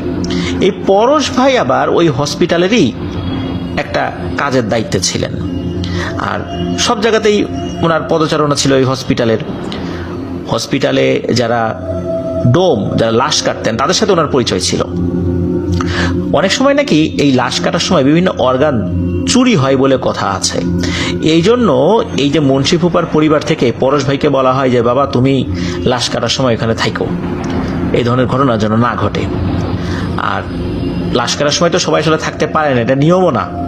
যেহেতু পরশ ভাই হসপিটালেরই একজন স্টাফ ছিলেন, সেই সুবাদে ডোমদের সাথে পরিচয়, ডাক্তারদের সাথে পরিচয়, এই হিসাবে উনি ওখানে উপস্থিত ছিলেন। তো লাশ ময়না তদন্ত সবকিছু ঠিকঠাক মতো হয়ে যায়। পুলিশও তাদের যে ফর্মালিটিস সেগুলো সমাপ্ত করে লাশটা পরিবারের কাছে হস্তান্তর করে। পরিবার বলতে যে পরশ ভাই সেখানে গিয়েছিলেন, পরশ ভাইয়ের কাছে হস্তান্তর করে। তো অ্যাম্বুলেন্সে করে ওই লাশটা নিয়ে আসা হয় বাড়িতে। যেহেতু আত্মহত্যার লাশ, কোনো প্যারানরমাল ঘটনা ঘটতেই পারে অ্যাম্বুলেন্সের সাথে, কিন্তু না, তেমন কোনো কিছুই সেখানে ঘটেনি। ঠিকঠাক মতোই নিয়ে আসা হয়, একদম সবকিছু স্বাভাবিকভাবেই চলে। তাকে গোসল দেওয়া হয়, জানাজা করানো হয়, দাফনও করা হয়। তো ওই দিন তো আসলে দিনের বেলা ঘটনা ঘটেছে, সকাল সকাল। এরপর ময়না তদন্ত, লাশ গোসল, তারপরে দাফন, আর পুলিশি ঝামেলা তো ছিলই। তো সবকিছু করতে করতে বেশ রাত হয়ে যায়। আর এই যে পরশ ভাই লাশ দাফনের পর বাড়িতে এসে গোসল করে ঘুমিয়ে পড়েছেন। তো পরদিন সকালবেলা এই পরশ ভাই চলে যান বেনে আলী নামক একটা গ্রামে। ওইখানে ওনার এক বন্ধুর বাড়িতে বেড়াতে। আগের রাত্রে বা দিনে তো ওনার উপর বেশ প্রেশার গিয়েছে, চিন্তা করছে যাক বন্ধুর সাথে একটু গল্প গুজব করে আসি, ঘুরে আসি। তো বন্ধুর বাড়িতেই উনি ঘুমাবেন। তো ঘুমানোর কিছুক্ষণ আগে উনি তো হঠাৎ করে নাকি দূরে দেখেছেন, মানে একটু দূরে বলতে মানে ওই সময় উনি একটু আধো ঘুম আধো জাগ্রত, উনি ওনার থেকে একটু দূরে মনে হচ্ছে উনি দেখছিলেন সেই মুন্সি ফুপাকে, যাকে উনি গতকাল রাতে দাফন করে এসেছেন। তো এরপরই উনি গভীর ঘুমে তলিয়ে যান। কিন্তু গভীর ঘুমে তলিয়ে গেলে ওই মুন্সি ফুপাকে কিন্তু উনি দেখছিলেন। তো মুন্সি ফুপা কি করে, তার সামনে আসে, এসে কি করে, পরশ আসো, আমার সাথে আসো, এই বলে এই পরশ ভাইয়ের একটা হাত চেপে ধরেন। চেপে ধরে টানতে টানতে নিয়ে যায়। এই যে মুন্সি ফুপা যেই মাঠে বিষ খেয়ে আত্মহত্যা করেছিলেন, তো পরশ ভাই দেখছেন যে ওই মাঠের দিকেই এই মুন্সি ফুপা তাকে টেনে টেনে নিয়ে যাচ্ছেন। আর এই মুন্সি ফুপাকে দেখতে খুবই ভয়ঙ্কর লাগছিল। ওনার শরীরে কোনো কাপড় ছিল না। আর ময়না তদন্তের পর মানুষের শরীরের বিভিন্ন জায়গায় কিন্তু কাটা থাকে, বিভিন্ন জায়গায় কাটা ছেঁড়া করা হয়, সেখানে সেলাই করা হয়। তো মুন্সি ফুপার ওই জায়গাগুলো থেকে নাকি রক্ত চুইয়ে চুইয়ে পড়ছিল। আর ওই ফুপা হাত ধরে টেনে টেনে ওই মাঠের মধ্যে নিয়ে যাচ্ছিল। আর ওই ফুপা বলছিলেন, পরশ, আমি এখানে একা থাকতে পারছি না, তুমি আসো আমার সাথে, এই বলছিল, টানতে টানতে নিয়ে যাচ্ছিল। এর মধ্যে একটা অদ্ভুত এবং ভয়ঙ্কর ঘটনা তার সাথে ঘটতে থাকে। সেটা হলো, স্বপ্নের মধ্যেই এই পরেশ ভাই অনুভব করছিলেন যে এই পরেশ ভাইয়ের হাতের যেই জায়গাটাতে ওই মুন্সি ফুপা চেপে ধরেছিলেন, মনে হচ্ছে ওই জায়গাটা একদম আগুনে ঝলসে যাচ্ছে বা পুড়িয়ে দেওয়া হচ্ছে সেখানে। আর এমন সময় এই পরেশ ভাইয়ের বন্ধু তার পাশে তো শুয়েছিল, সে তাকে ডাকছে, এই পরশ, ওঠ ওঠ ওঠ। এরপরে পরশ ভাইয়ের ঘুম ভেঙে যায়। তখন পরশ ভাইয়ের বন্ধু তাকে বলে, তুই তো অনেকক্ষণ ধরে গোঙাচ্ছিলি, এরপর তোকে আমি ডাকাডাকি শুরু করলাম। তো পরশ ভাই তো উঠেছেন, তখন ওনার মধ্যে আতঙ্ক কাটে নাই। উনি খেয়াল করেন যে ওনার হাতে যেই জায়গাটাতে মুন্সি ফুপা ধরেছিলেন ওই জায়গাটায় এখনো তীব্র যন্ত্রণা, মনে হচ্ছে কোনো জায়গা পুড়ে গেলে বা আগুনে ছেঁকা দিলে যেরকম যন্ত্রণা হয় ওরকম, কিন্তু ওই জায়গাতে কোনো দাগ নাই। হাতের চিহ্ন যে দেখা যাবে বিষয়টা এরকম না, বা আগুনে পুড়ে গেলে সেখানে কালো হয়ে যাবে বা ঝলসে যাবে ওরকম চিহ্নও নাই, কিন্তু উনি ওনার যন্ত্রণাটা খুব ভালো করেই ফিল করতে পারছিলেন। তবে ওনার বন্ধু ভয় পাবে এই জন্য উনি তেমন কিছু বলেন নাই। ব্যাপারটা উনি আসলে জাস্ট স্বপ্নই ধরে নিয়েছিলেন, কারণ উনি তো আগের দিন প্রচন্ড একটা মেন্টাল ট্রমার মধ্যে দিয়ে গিয়েছিলেন। তো যাই হোক, এরপর 2-3 দিন হয়ে যায়, এর মধ্যে উনি আর কোনো স্বপ্ন দেখেন নাই। তো 2-3 দিন পর উনি ওই একই স্বপ্ন আবারও দেখেন। এরপর বিষয়টা উনি স্বাভাবিকভাবেই উড়িয়ে দেন, উনি এটা নিয়ে আর ভাবেনও নাই।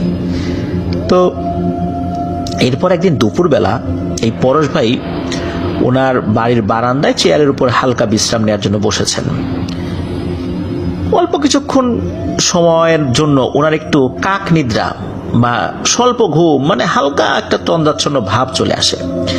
এর মধ্যে উনি দেখছেন যে ওনাদের বাড়ির উঠানে ওই মুন্সি ফুপা কোমরে গামছা বেঁধে দাঁড়িয়ে এই পরশ ভাইয়ের নাম ধরে ডাকছে, এই পরশ, পরশ, ওঠ ওঠ। তো এই স্বপ্ন দেখে উনি আচমকা ওই তন্দ্রাচ্ছন্ন ভাব থেকে জেগে ওঠেন। তো ওই দিন তো দিনের বেলা, উনি বেশ ভয় পেয়েছেন, তখন উনি কাউকে কিছু বলেন নাই। এরপর একদিন যেটা হয় সেটা আরো ভয়ঙ্কর একটা ব্যাপার। ওনাদের গ্রাম্য বাজারে খেলা দেখার উদ্দেশ্যে পরশ ভাই গিয়েছেন এবং ফিরতে ফিরতে বেশ রাতও হয়ে যায়। ফেরার পথে ওনাদের পারিবারিক কবরস্থান পড়ে, যেখানে ওই ফুপার কবর দেওয়া হয়েছিল। তো এক পাশে কবর, অন্য পাশে বিশাল বাঁশবাগান ছিল, আর মাঝখান দিয়ে বাড়িতে আসার রাস্তা। তো তখন বেশ রাত হওয়ায় রাস্তায় তেমন কোনো লোক ছিল না, শুধু অনেকক্ষণ পর পর 2-1টি ভ্যান যাত্রী নিয়ে বাড়িতে ফিরছিল। আর একটা কথা বলে রাখা ভালো, বাজার থেকে ওনাদের বাড়িতে আসার দূরত্ব মাত্র 10 মিনিটের, এই জন্য আসলে উনি ভ্যানে ওঠেন নাই। তো হাঁটতে হাঁটতে যখন ওই বাঁশবাগানের কাছে উনি পৌঁছেছেন, তখন দেখেন ওই রাস্তা থেকে একটু ভেতরে বেশ অন্ধকারে কেউ একজন দাঁড়িয়ে আছে এবং খুবই আস্তে আস্তে কারোর সাথে মনে হচ্ছে কথা বলছে। সেদিন চাঁদের আলো খুব বেশি ছিল না, তবে ওনার কাছে মোবাইল ছিল, ওই মোবাইলের যেই ফ্ল্যাশ লাইট ছিল ওটা জ্বালিয়ে উনি পথ চলছিলেন। তো ওই আলোটা আবার ওই বাঁশবাগানের দিকে ধরেছিলেন আর কি, ধরে ওখানে বুঝেছিলেন কেউ ওখানে দাঁড়িয়ে আছে। এখন ওখানে কে দাঁড়িয়ে আছে অন্ধকারের মধ্যে, এটা ওনার কৌতূহল ভাব ওনার মধ্যে জাগলেও উনি জিজ্ঞেস করেন নাই। উনি বিষয়টা স্বাভাবিকভাবে নিয়ে সামনের দিকে এগিয়ে যাচ্ছেন। তো খানিকটা রাস্তা পার হয়েও এসেছেন। তো বাঁশবাগান পেরিয়ে আসার পর পেছন থেকে হঠাৎ করে এই পরশ ভাইয়ের নাম ধরে কেউ একজন ডাক দেয়, পরশ, এই পরশ। এই ডাকটা ছিল সেই মুন্সি ফুপার। কিন্তু আশ্চর্যের ব্যাপার হলো ওই মুহূর্তে কিন্তু এই পরশ ভাইয়ের মনেই ছিল না যে ওই ফুপা কিছুদিন আগেই মারা গেছে। এই পরশ ভাই কি করেছে, সেই ডাকে সাড়া দিয়ে বলছে, ও ফুপা, এত রাত্রে এখানে কি করেন? তো ফুপা আবার বলছে যে আরে খুব বেশি গরম লাগতেছে তো তাই বাইরে আসছি আর কি, চল একসাথে হেঁটে হেঁটে বাড়িতে যাই। তো এভাবে একসাথে দুজন হেঁটে হেঁটে বাড়ির পথ ধরেছেন। তো অল্প কিছুক্ষণ পরে হঠাৎ করে এই পরশ ভাইয়ের মনে পড়ে, আরে এই মুন্সি ফুপা তো আত্মহত্যা করে মারা গেছেন, ওনার ডেড বডি ময়নাতদন্তের সময় আমি দাঁড়াইছিলাম সেখানে। এই চিন্তা যখনই তার মাথায় আসে, হঠাৎ করে তার শরীরটা প্রচন্ড জোরে ভয়ে একটা কাঁপুনি দিয়ে ওঠে। এরপরে উনি দিয়েছেন এক দৌড়। তবে পেছন থেকে কোনো যে শব্দ পেয়েছেন বিষয়টা এরকম না, উনি এক দৌড়ে বাড়িতে চলে এসেছেন। বাড়িতে এসে প্রচন্ড জোরে দিয়েছেন এক চিৎকার। তো অজ্ঞান হন নাই উনি, তবে ওনার কথা বলার শক্তিটা কিছুক্ষণের জন্য হারিয়ে ফেলেছিলেন। বাড়ির সবাই তো তার এই অবস্থা দেখে ভয় পেয়েছে, জিজ্ঞেস করে কি হয়েছে। বেশ খানিকক্ষণ পর উনি যখন স্বাভাবিক হন, তখন ইনি শুরু থেকে ওই যে স্বপ্ন দেখেছেন আর এখন পর্যন্ত যতটুকু হয়েছে সেটা আবার বলেন। তো ওই গ্রামেরই ওনাদের এক ফুপু ছিল, উনি আবার একজন কবিরাজ ছিলেন, জিন হাজির করতে পারতেন বা এই টাইপের ঝাড়ফুঁক চিকিৎসা উনি করতে পারতেন। তো গ্রামে ওই একজনই মহিলা কবিরাজ ছিলেন, তো তাকে ডেকে আনা হয়। উনি আসার পর সর্বপ্রথম পানি পরে সূরা পরে ঝাড়ফুঁক করে এই পরশ ভাইকে একটু শান্ত করেন এবং এরপর উনি আসন পাতেন জিন হাজির করার জন্য। তো জিন হাজির করার যখন চেষ্টা করা হচ্ছিল, পরশ ভাই কিন্তু একটা বৃত্তের মধ্যে বসে আছেন, আর ওই যে মহিলা কবিরাজ যিনি ফুপু, উনি আর একটা বৃত্তের মধ্যে বসে থাকলেও মাঝে মাঝেই নাকি এই ফুপু অজ্ঞান হয়ে যাচ্ছিলেন। ওনার শরীরটা একটু ঝাঁকি দিয়ে ওঠার অজ্ঞান হয়ে যান, এরকম 2 থেকে 3 বার হয়েছিল। তারপর ওনার আবার জ্ঞান ফেরানো হয়, উনি আবার জিন হাজির করার চেষ্টা করেন। অবশেষে অনেক চেষ্টা করার পর পরশ ভাইয়ের শরীরে সেই জিনটা হাজির হয়। তো সেই ফুপু বলতে থাকে, এই কে তুমি, কেন পরশকে ধরেছ? তখন ওই জিনটা হাজির হয়ে বলতে থাকে, আমি মুন্সি, ওই যে আমি বিষ খেয়ে মরে গেলাম। তখন ওই ফুপু বলে, ভণ্ডামির জায়গা পাও না তাই না? মরে যাওয়া মানুষ কখনো ফেরত আসে? মৃত মানুষের আত্মাও ফেরত আসতে পারে না, ভালোই ভালোই বল তুই কে? তখন বলে যে এই মুন্সির আত্মহত্যার পেছনে আমারই হাত আছে, আর পরশ যেহেতু ওখানে ময়না তদন্তের সময় ছিল, এই জন্য পরশকে আমি ধরছি, পরশকে আমি নিয়ে যাব। প্রথমবার ওকে যখন আমি স্বপ্ন দেখাই, ওই স্বপ্নের মধ্যেই ওকে আমি নিয়ে যাইতাম, ওকে মেরে ফেলতাম, কিন্তু ওর বন্ধু পাশ থেকে ডাক দেওয়ার কারণে আমি এটা করতে পারি নাই। আজকেও আমি নিয়ে যাইতাম, আর একটু পথ আগানোর পরেই ওরে আমি নিয়ে যাইতাম, কিন্তু পারি নাই, আর ওকে আমি নিয়ে যাব। তো ওই যে মহিলা কবিরাজ, যিনি ফুপু কবিরাজ, তো উনি তো বিভিন্নভাবে চেষ্টা করছেন, ওই জিনটা কোনোভাবে মানে না। একটা পর্যায়ে উনি বুঝতে পারেন যে এই জিনটাকে কষ্ট দিয়ে তাড়াতে হবে, তো উনি ওনার বিদ্যা প্রয়োগ করতে থাকেন। একটা পর্যায়ে এই জিনটা পরশ ভাইকে ছেড়ে চলেও যায়। তো এরপরে সবকিছু স্বাভাবিক, পরশ ভাই কিন্তু একদম স্বাভাবিক জীবনে ফেরত আসেন, উনি এখনো স্বাভাবিক জীবনেই আছেন। এরপরে কিন্তু কখনোই ওই ফুপাকে বাস্তবে বা স্বপ্নে এখন পর্যন্ত উনি দেখেন নাই। এটি ছিল ঘটনা। প্রিয় লিসেনার্স, এখানে একটি ব্যাপার খেয়াল করেন যে এই যে যিনি মহিলা কবিরাজ, উনি যখন জিনটা হাজির করলেন, শুরুর দিকে কিন্তু উনি কয়েকবার অজ্ঞান হয়ে গিয়েছেন, কারণ ওই জিনটা খুবই শক্তিশালী ছিল। যে কোনো আত্মহত্যার পেছনে অধিকাংশ সময় জিনদের একটা প্ররোচনা থাকে।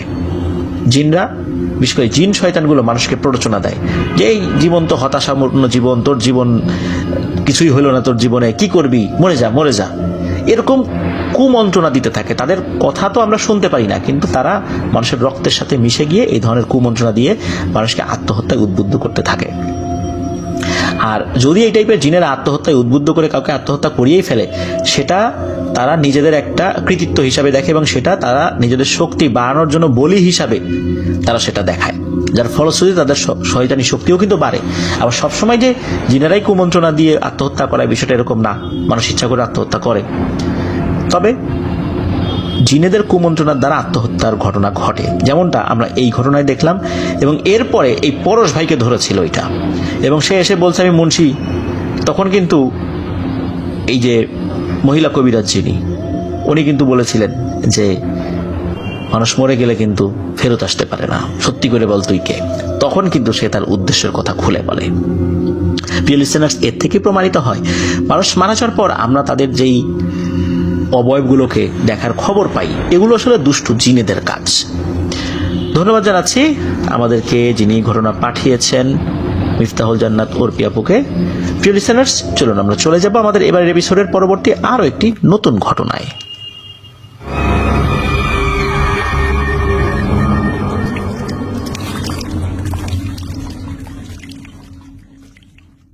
আরো স্বাগতম জানাচ্ছি প্রিয় লিসেনার্স আমাদের 123তম এপিসোডের নতুন আরো একটি ঘটনায়। এখন যে ঘটনাটি আপনাদের সাথে শেয়ার করব, এই ঘটনাটি আমাদেরকে যিনি পাঠিয়েছেন তার নাম আলাউদ্দিন। ওনার বাড়ি কুমিল্লা জেলার 14গ্রাম উপজেলার চিওরা ইউনিয়নে। উনি বর্তমানে একজন কাতার প্রবাসী রেমিটেন্স যোদ্ধা ভাই। উনি কাতারের আল জুবারা নামক এলাকার লেগ ওয়াইরা গ্রামের একটি কোম্পানির ফুলের খামারে বা মাজরাতে কাজ করতেন। পাশাপাশি ওই মাজরার মসজিদের ইমাম এবং মুয়াজ্জিনও ছিলেন। আর উনি যেহেতু মসজিদের ইমাম ছিলেন, সেহেতু অনেকজন ওনার সাথে, মানে কাতারে ওইখানে যারা বাংলাদেশে থেকে গিয়েছেন আর কি, বাংলাদেশ থেকে গিয়েছেন, তো তাদের সাথে ঘটে যাওয়া অনেক ঘটনা শেয়ার করত, এর সমাধানও চাইতেন তার কাছে। তো এর মধ্যে অনেক ঘটনা ওনাদের মাজরা, মানে খামার, ওখানে মাজরা বলতে খামারগুলোকে বোঝায় আর কি, তো ওনাদের মাজরাতে ঘটে যাওয়া অনেক ঘটনার পরোক্ষ সাক্ষী কিন্তু এই আলাউদ্দিন ভাই। তো ওনাদের কোম্পানির কিছু লোকের সাথে ওনাদের মাজরায় ঘটে যাওয়া কিছু ঘটনা উনি আমাদেরকে পাঠিয়েছেন। তো চলুন শুরু করি সেই ঘটনাগুলো। তো উনি মূলত নিজেই এই ঘটনার শিরোনাম দিয়েছেন ভয়ঙ্কর মাজরা, তাই আমরাও ভয়ঙ্কর মাজরা শিরোনামেই ওনার ঘটনাগুলো উপস্থাপন করছি। তো আমরা ধারাবাহিকভাবে ঘটনাগুলো শেয়ার করি। তো কয়েকটি ঘটনা আর কি। তো ওনাদের কোম্পানির একজন ভারতীয় একজন ভদ্রলোক, উনি ওনাদের ওই মাজরার একটি রুমে থাকতেন। একদিন প্রায় রাত 2টোর দিকে উনি ওয়াশরুমে যাওয়ার জন্য বাইরে বের হন। তো তিনি ওই কোম্পানির ওয়াশরুমে না গিয়ে মাজরার ভেতরে রাস্তার পাশে গাছের নিচে পশ্চিম দিকে মুখ করে উনি জল বিয়োগ করতে বসেন। উনি যখন বসেছেন তখন উনি আন্দাজ করতে পারেন যে দক্ষিণ দিকের রাস্তায় কারা যেন তার দিকে তাকিয়ে আছে। তো উনি সাথে সাথে দক্ষিণ দিকে তাকান। তো উনি যেটা দেখতে পান সেটা সত্যি অনেক ভয়ঙ্কর ছিল। তিনি লাইটের আলোতে দেখতে পান তার থেকে একটু দূরে একজন মহিলা কালো বোরকা পরে দাঁড়িয়ে আছে একটি কালো গাড়ির সামনে হেলান দিয়ে। আর ওই মহিলা দুই পাশে একটি ছোট মেয়ে কালো বোরকা পরা এবং একটি কালো জামা পরা একটা ছেলেও দাঁড়িয়ে আছে। যখনই তিনি এরকম দেখতে পান তখনই তিনি তাড়াতাড়ি পশ্চিম দিক থেকে মুখ ফিরিয়ে নেন এবং উনি বুঝতে পারেন যে এরা স্বাভাবিক কোনো মানুষ নয়, কারণ এইখানে কোনোভাবেই মানুষের আসা এত রাত্রে সম্ভব নয়। ওনারা যে মাজরায় থাকতেন সেই মাজরাটি একজন কাতারের ভদ্রলোকের ছিল, যিনি বর্তমানে কাতারের রাজা বা আমির শেখ তামিমের ছোট ভাই শেখ খালিদের এটা ছিল আর কি। তো শেখ খালিদের মালিক। তাই এই মাজরায় দিনের বেলা কোম্পানির লোক ছাড়া বিনা অনুমতিতে কেউ প্রবেশ করতে পারত না। রাতে তো কারোর প্রবেশ করা তো অনেক দূরের কথা। তো উনি যখন ওই মহিলার দিকে আবার তাকিয়েছেন, পরে দেখতে পান যে একটু আগে যেখানে দুইজন মহিলা, মানে একজন তো বড় আর একটা হলো ছোট বাচ্চা মহিলা, মানে মেয়ে আর কি, এবং একটা ছেলে, মোট 3জন যেখানে দাঁড়িয়েছিল আর কি, সেখানে কিচ্ছু নাই। ওই গাড়িও নাই, কোনো মানুষও নাই, ওই অবয়ব কিচ্ছু নাই, একটা পশু পাখিও নেই। তো উনি তো দৌড় দেন ওনার যেই রুমটা ছিল ওই দিকে। তো ওনার রুমের কাছেও যেতে পারেন না, তার আগেই উনি পড়ে যান, চিৎকার দিয়ে অজ্ঞান হয়ে যান। তো ওই সময় যখন উনি পড়ে গিয়েছেন তখন একটা শব্দ হয়েছিল। ওই শব্দে পার্শ্ববর্তী রুমের কয়েকজন আবার জেগে গিয়েছিল। তখন ওই শব্দের উৎস খোঁজার জন্য বাইরে বের হয়ে ওনাকে বেহুশ অবস্থায় দেখতে পান। পরে যখন তার জ্ঞান ফেরে তখন সব ঘটনা খুলে বলেন। তো ওনাদের কোম্পানিতে শুক্রবার ছাড়া অন্য কোনোদিন বন্ধ ছিল না, তবে শুক্রবার ওভারটাইম থাকতো। তবে ওভারটাইম থাকলেও কেউ করতো কেউ করতো না। তবে এই যে আমাদের আলাউদ্দিন ভাই, উনি কখনো ওভারটাইম মিস করেন নাই। এবার আসি মূল ঘটনাতে। যেদিন রাত্রে ঘটনাটি ঘটে সেদিন ছিল বৃহস্পতিবার রাত। তো ঘটনাটি যাদের সাথে ঘটে তারা দুজনেই ছিল বাংলাদেশি। তাদের মধ্যে একজনের নাম ছিল আশরাফ, যার বাড়ি গাজীপুর জেলার শ্রীপুর উপজেলায়, আর একজনের নাম ছিল অমৃত, যার বাড়ি কুমিল্লা জেলার বরুড়া উপজেলায়। তো এই যে অমৃত, উনি হিন্দু ছিলেন। তো তারা ওনাদের সাথে কাজ করতেন। এক শুক্রবার ওভারটাইম তো অনেকেই করছেন, কিন্তু তারা নর্মালি ওভারটাইম আসলে করতো না। দুজনেই একটা খারাপ অভ্যাসে জড়িত ছিলেন। এই শুক্রবার আসলেই তারা কি করত, তারা মদ পান করত। আর সব থেকে বেশি মদ পান করতে হচ্ছে বৃহস্পতিবার রাতের বেলা। পরের দিন শুক্রবার, যেহেতু শুক্রবারে ওভারটাইম করবে না, তাই রাতের বেলা মানে বৃহস্পতিবার রাতের বেলা অনেকটা মদ পান করে সারাদিন ঘুমাবে, এরকম একটা পরিকল্পনা এই আশরাফ এবং অমৃতের, এরকম একটা পরিকল্পনা আর কি। এই কারণে বৃহস্পতিবার রাতের বেলা অনেকটা নিশিরাত করে নিরিবিলি এক জায়গায় বসে দুজন একসাথে মদ পান করে, এটা রেগুলার করতো আর কি। আর নিরিবিলি জায়গায় বসে যাতে তাদেরকে কেউ না দেখে আর কি। তো সচরাচর যে কাজ করে ওই কাজ করার জন্য বৃহস্পতিবার তারা একটা জায়গায় বসেছে। তো তাদের সামনে মাজরার জায়গা আর ছিল না, মানে একদম সাইডে ছিল তার কাটা বেড়া। যদিও বা মাজরাটা অনেক বিশাল ছিল, মানে ওই খামারটা অনেক বিশাল ছিল আর কি, একদম কিনারে, মানে ওই তার কাটা বেড়ার কাছে গিয়ে বসেছে দুজন। তো মানুষের অন্তরালে গিয়ে তো মদ পান করছে। রাত 12টা বাজার একটু পরে তাদের দুজনের মধ্যে, যার নাম ছিল অমৃত, সে নাকে একটা সুঘ্রাণ পায়। তো এই ধরনের ঘ্রাণ নাকি কখনোই সে আগে অনুভব করেনি। এর কিছুক্ষণ পর অমৃতের পুরো শরীর অবশ হয়ে যায়, সে আর কোনো কথাই বলতে পারছিল না। তার সাথে তো এই আশরাফ ছিল, সে কিছুই বুঝতে পারছেন যে অমৃতের সাথে আসলে ঘটছেটা কি। তো এদিকে অমৃতের শরীর তো পুরো অবশ, সে কথা বলতে পারছে না, শরীরও নাড়াতে পারছে না। তো আশরাফ চিন্তা করছে হয়তো বা মদ্যপানের ফলে এরকমটা হয়েছে কিনা, কিন্তু না, সে তো এর আগে অনেকবার মদ পান করছে, কখনো তো এরকম হয়নি। তো এইগুলো যখন এই অমৃতের সাথে ঘটছিল, তখন আশরাফ সামনের দিকে চাঁদের আলোয় দেখতে পায় যে তার সামনে একজন লোক, যে লম্বায় 12 থেকে 14 ফুট হবে, সাদা পাঞ্জাবি পরা একটা লোক, মানে তাদের সামনে দিয়ে 5 থেকে 7 ফুট দূরে দিব্যি হেঁটে যাচ্ছে, তার কাটা বেড়ার অন্য পাশ দিয়ে। তো যতক্ষণ পর্যন্ত অমৃত ওই লম্বা লোকটাকে দেখতে পেয়েছিল, ততক্ষণ তার কথা বলার কোনো শক্তি বা শরীর নাড়ানোর কোনো শক্তি তার ছিল না। যখনই ওই লোকটি অমৃতের চোখের অন্তরাল হয়, তখনই অমৃত তার সমস্ত শক্তি ফেরত পায়। আর আশরাফও কিন্তু ব্যাপারটা দেখেছে, কিন্তু আশরাফের সাথে এরকমটা হয় নাই। তখন অদ্ভুত ব্যাপার যে অমৃতের সাথে হলো, কিন্তু আশরাফের সাথে হলো না। আশরাফ একটা ঘোরের মধ্যে ছিল, যদিও বা সে দেখেছে, কিন্তু সে আসলে ওইভাবে, মানে তার সেন্স কাজ করেনি, তার শরীরের শক্তিও যে চলে গেছে বিষয়টা এরকম না, কথা বলার শক্তি হারিয়েছে বিষয়টা এরকম না। মনে হচ্ছিল সে ওই সময় একটা ঘোরের মধ্যে চলে গেছে। সে শুরুর দিকে বলছিল যে সে তো কিছুই জানে না, কিছুই দেখেনি, পরে কিছুটা মনে করতে পেরেছিল।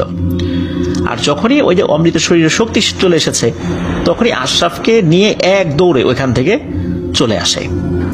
তো এই একটা ঘটনা। এরপরে আসি আরেকটি ঘটনায়। তো এই ঘটনাটি যার সাথে ঘটেছে তার নাম হচ্ছে রানা, যিনি ওই কোম্পানির ক্যাম্প বস। তার বাড়ি ছিল হচ্ছে টঙ্গীতে। একবার ওনাদের কোম্পানির মাজরার গেটে 2 জন ইরানি সিকিউরিটিকে দায়িত্ব দেওয়া হয়।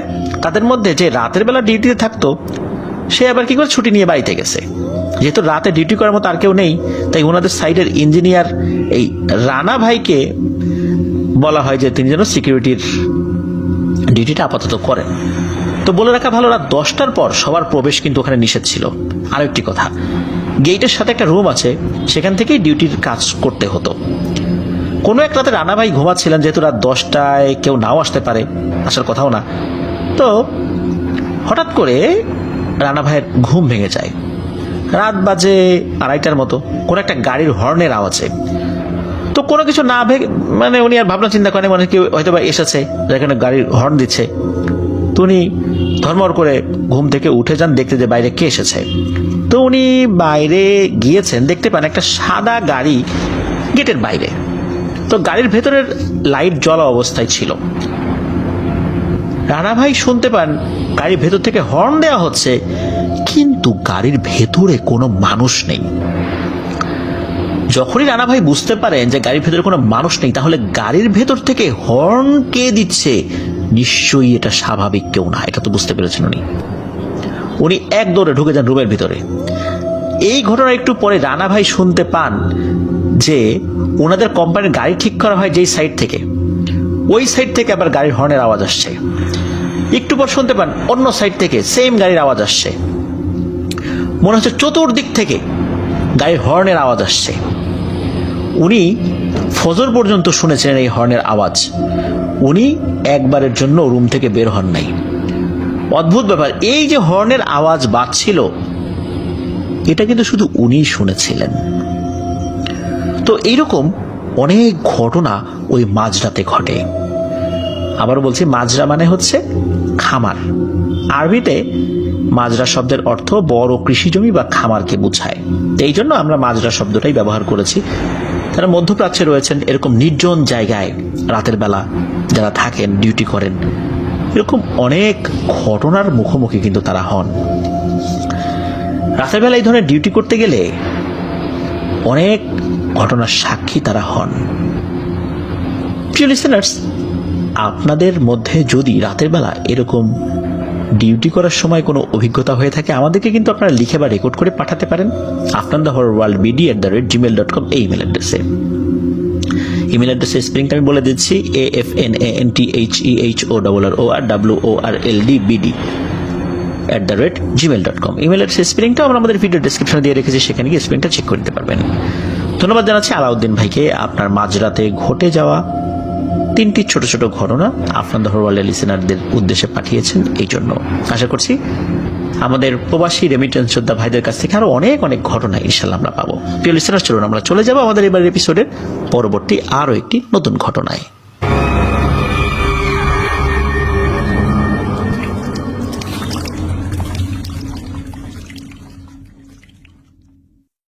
আবারও স্বাগতম জানাচ্ছি প্রিয় লিসেনার্স আমাদের 123তম এপিসোডের নতুন আরো একটি ঘটনায়।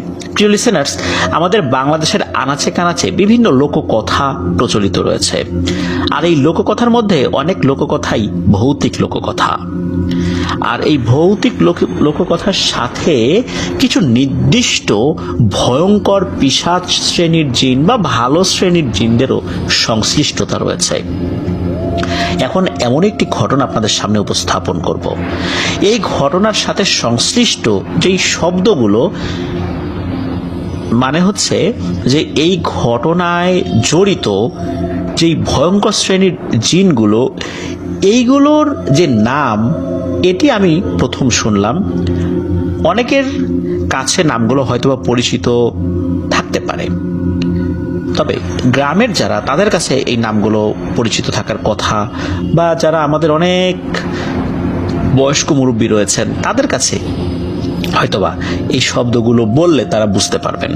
তো চলুন ঘটনাতে চলে যাই। ঘটনাটি আমাদেরকে যিনি পাঠিয়েছেন তার নাম মোহাম্মদ হানিফ খান। ওনার বাড়ি জয়পুরহাট জেলার ক্ষেতলাল উপজেলার বানিয়াচাপর গ্রামে। তো ঘটনাটি মূলত ওনার দাদির সাথে ঘটা শুরু হয়েছিল, এরপরে ওনার বাবা, তো এইভাবেই চলছে। তো চলুন শুরু করি। তো ওনার দাদির নাম মোসাম্মদ জমিলা বিবি। ওনার দাদি অনেক ছোট থেকেই অস্বাভাবিক অনেক জিনিস দেখতে পেতেন।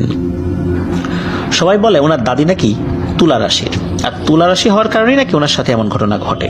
তো যাই হোক, ওনার দাদির খুব অল্প বয়সে বিয়ে হয়ে যায়। বিয়ের পর থেকে দাদি বুঝতে পারতেন তার আশেপাশে কেউ যেন থাকে, তাকে সবসময় অনুসরণ করে, কিন্তু তিনি কখনো কাউকে দেখতে পেতেন না, তবে তাদের অস্তিত্ব বুঝতে পারতেন। কিন্তু দাদির কোনো ক্ষতি না হওয়ায় তিনি তেমন একটা পাত্তাই দিতেন না। মূল ঘটনাটা শুরু হয় 1980 কি 85 সালের দিকে, নির্দিষ্ট করে সালটা বলা যায় নাই। তো দাদির প্রথম সন্তান, মানে ওনার, মানে এই যে হানিফ ভাইয়ের যিনি বড় চাচা, তার জন্মের পর থেকে, আর ওনার বড় চাচার নাম আজিজার। তো ওই সময়ে কেউ যেন স্বপ্নের মধ্যে এসে ওনার দাদির কাছে বলতো যে তোর ছেলেকে দিয়ে দে, তাহলে তোকে অনেক ধন সম্পত্তি দেব। বলে রাখা ভালো, দাদির স্বপ্নের মধ্যে সাদা কাপড় পরা একটা পুরুষ মানুষকে দেখতে পেতেন, যার পরনে থাকতো সাদা পাঞ্জাবি, আর তার হাইটটা ছিল অনেক বেশি, সাধারণ মানুষ থেকে বেশ বেশি, কিন্তু তার মুখটা দেখা যেত না। আর যখনই ওই অবয়বটা দাদির কাছে তার একটা ছেলেকে চাইতো, তখন দাদি সেটা দিতে অসম্মতি জানাতো।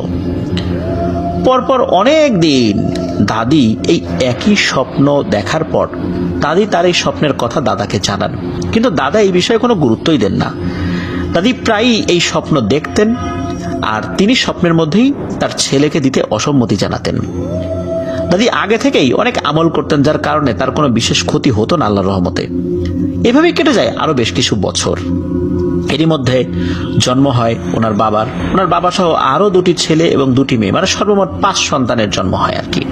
তবে সময়টা যেটা বলা হয়েছে, এই সময়টা বলছে 80-85, তবে এটা 80-85 হওয়ার কথা না, এটা আরো আগের হওয়ার কথা। তো যাই হোক, নির্দিষ্ট করে সালটা তো আসলে বলা যায় নাই, যার কারণেই এরকম সালগত কিছু পার্থক্য থাকলেও ঘটনাটা মূলত সত্য ঘটনা বলে জানিয়েছেন। তো যাই হোক, এই যে হানিফের বাবা ছিল সবচেয়ে ছোট ছেলে, আর তার জন্মের পর থেকে দাদি এই স্বপ্নটি আরো বেশি দেখতে থাকেন। শেষ পর্যায়ে এক রাতে ঘটে এক ভয়ঙ্কর ঘটনা। রাতে দাদি তার সব ছেলে মেয়েকে নিয়ে শুয়েছিলেন, হঠাৎ কোনো এক অপরিচিত লোকের ডাকে দাদির ঘুম ভাঙে। দাদি ঘুম থেকে উঠে দেখেন স্বপ্নে দেখা ঠিক সেই লোকটা, স্বপ্নের মধ্যে যেই অবয়বটা আসতো সাদা পাঞ্জাবি পরা, সেইটাই তার সামনে দাঁড়িয়ে আছে। দাদি কোনোভাবেই ওই অবয়বটার মুখ দেখতে পাচ্ছেন না, মনে হচ্ছে ওই মুখের জায়গাটা পুরো সাদা আলোকিত, ওখানে কিছুই বোঝা যাচ্ছে না চেহারাটা কেমন। কিন্তু দাদি তার কথা শুনতে পাচ্ছেন, তার কথাগুলো স্বাভাবিক মানুষের মতোই ছিল। সেই লোকটি দাদিকে বলেন যে যে তোর বড় ছেলেকে অথবা তোর বড় মেয়েকে আমায় দিয়ে দে, বিনিময়ে আমি তোকে অনেক টাকা পয়সা দিব, সম্পদ দিব। তো দাদি এইরকম একটা পরিস্থিতিতে পড়ে ভীষণ ঘাবড়ে যান, কিছুটা ভয় পান। কিছুটা বলা হচ্ছে এই কারণে, দাদু তো ছোটবেলা থেকে অনেক কিছু ভয়ানক জিনিস দেখে অভ্যস্ত, এই জন্য কিছুটা ভয়ের কথাই বলা হচ্ছে। তো দাদি নিজেকে সামলে নিয়ে সেই অবয়বকে উত্তর দেন, আমি আমার কোনো ছেলে মেয়েকেই দেবো না, আর আমার কোনো টাকা পয়সাও চাই না, আপনি চলে যান। কিন্তু সেই অবয়বটি বলে, আমি তোর একটি ছেলেকে চাই, বিনিময়ে তোর যত টাকা লাগে তুই নিয়ে নে। এই কথা বলার সাথে সাথে একে একে 7টি টাকার ডাবর মানে ড্যাগ মাটি ফুঁড়ে উপরে উঠে আসে ঝনঝন ঝনঝন শব্দ করতে করতে। সেই ডাবর থেকে স্বর্ণের টাকা, তারপর স্বর্ণের সমস্ত গহনা, এরকম বিভিন্ন জিনিস মনে হয় উপড়ে পড়ছে।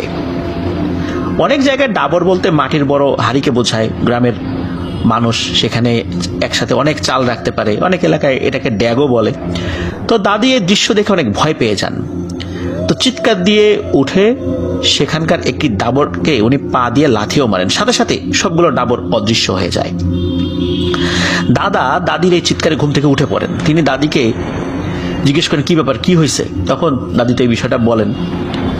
তখন দাদা বলেন, আরে ও কিছু না, সারাদিন কাজ কাম করো তো এই জন্য মনে হয় ভুলভাল দেখছো আর কি, ঘুমায় যাও। কিন্তু দাদি সারা রাত আর ঘুমাতে পারেন নাই, ঘুমিয়ে গেলে যদি তার কোনো সন্তানকে নিয়ে যায় এই আতঙ্কে। এই ঘটনার বেশ কয়েকদিন পর একদিন বিকেলের দিকে দাদি রান্না করছিলেন, এমন সময় পুরো বাড়ি জুড়ে ঝনঝন ঝনঝন শব্দ তিনি শুনতে পান। দাদি দেখেন 7টা টাকার ডাবর একে একে বাড়ির আঙিনায় এসে সারিবদ্ধভাবে দাঁড়িয়ে আছে, মানে বাড়ির উঠোনে রয়েছে আর কি। এইবার সরাসরি এই ডাবরের মধ্যে একটি ডাবরের ভেতর থেকে কথা ভেসে আসে। কথাটা এমন ছিল যে, নে তোর কত টাকা লাগবে, নে আমরা তোকে দিতে এসেছি। তো এই কথা শোনার পর দাদি বলে ওঠে, আমার কোনো টাকা পয়সা লাগবে না, আমি আমার সন্তানদেরকে নিয়ে ভালো আছি, আল্লাহ আমাদেরকে ভালো রাখছে, আমি যেভাবে পারি আমি আমার সন্তানদেরকে লালন পালন করব, দরকার হলে না খাইয়ে রাখবো, তারপরেও আমি কোনো সন্তানকে তোমাদের কাছে দেব না দেব না দেব না। তো দাদির এই কথাগুলো শোনার পর ওই ডাবরগুলো সারিবদ্ধভাবেই একে একে আবার মাটির নিচে চলে যায়। মাটি ফুঁড়ে বের হয়েছিল, তবে মাটির উপরে আর কোনো চিহ্ন ছিল না, মনে হচ্ছে এখানে কিছুই হয় নাই। আর এই ঘটনা কিন্তু ঘটে বিকালবেলা, মানে দিনের আলোতেই। আর এরপর থেকে শুরু হয় অন্যান্য ঘটনাগুলো। দাদি যেখানেই যেতেন সেখানেই নাকি এই ডাবরগুলো যেত, সেটা দিন হোক রাত হোক। দাদি পুকুর পাড়ে কাপড় ধুতে গেলে সেই ঘাটেই ভেসে উঠতো পানির ভেতর থেকে সেই ডাবর, আর ভেতর থেকেও সেই চকচকে স্বর্ণের টাকা গহনাগুলো বোঝা যেত। তো বেশ কিছুদিন এই দাদির পেছনে ঘোরাঘুরি করার পর দাদি যখন একটি টাকাও সেখান থেকে নেন না, একটা স্বর্ণালঙ্কারও নেন না, উল্টো সেগুলোকে লাথি দিয়ে সরিয়ে দেন। তো এরপরই ঘটে আরেকটি ঘটনা। রাতের বেলা যখন দাদি ঘুমিয়েছিলেন তখন কে যেন এসে দাদির হাতে দেয় প্রচন্ড এক কামড়। দাদি তো তখন কামড় খেয়ে চিৎকার করতে থাকেন। সবাই উঠে দেখে কেউ যেন দাদির হাতে শুধু কামড় দিয়েছে, বিষয়টা এরকম না, কামড় দেওয়ার পর মানুষ অনেক সময় কোনো জিনিস চিবাতে শুরু করে না, মনে হচ্ছে ওই রকম ভাবে চিবিয়েছে তার হাতটা। হাতে প্রচুর রক্ত আর বড় বড় দাঁতের চিহ্ন দেখা যাচ্ছে। এইবার সবার টনক নড়ে, দাদিকে ডাক্তারি চিকিৎসা দেওয়া হয়। আর বাড়ির পাশে এই হানিফ ভাইয়ের এক দাদা, তার নাম হচ্ছে তারেক মাস্টার, উনি মূলত শিক্ষকতা করতেন, পাশাপাশি উনি জিন ঘটিত বিভিন্ন সমস্যাগুলোর সমাধান করতেন।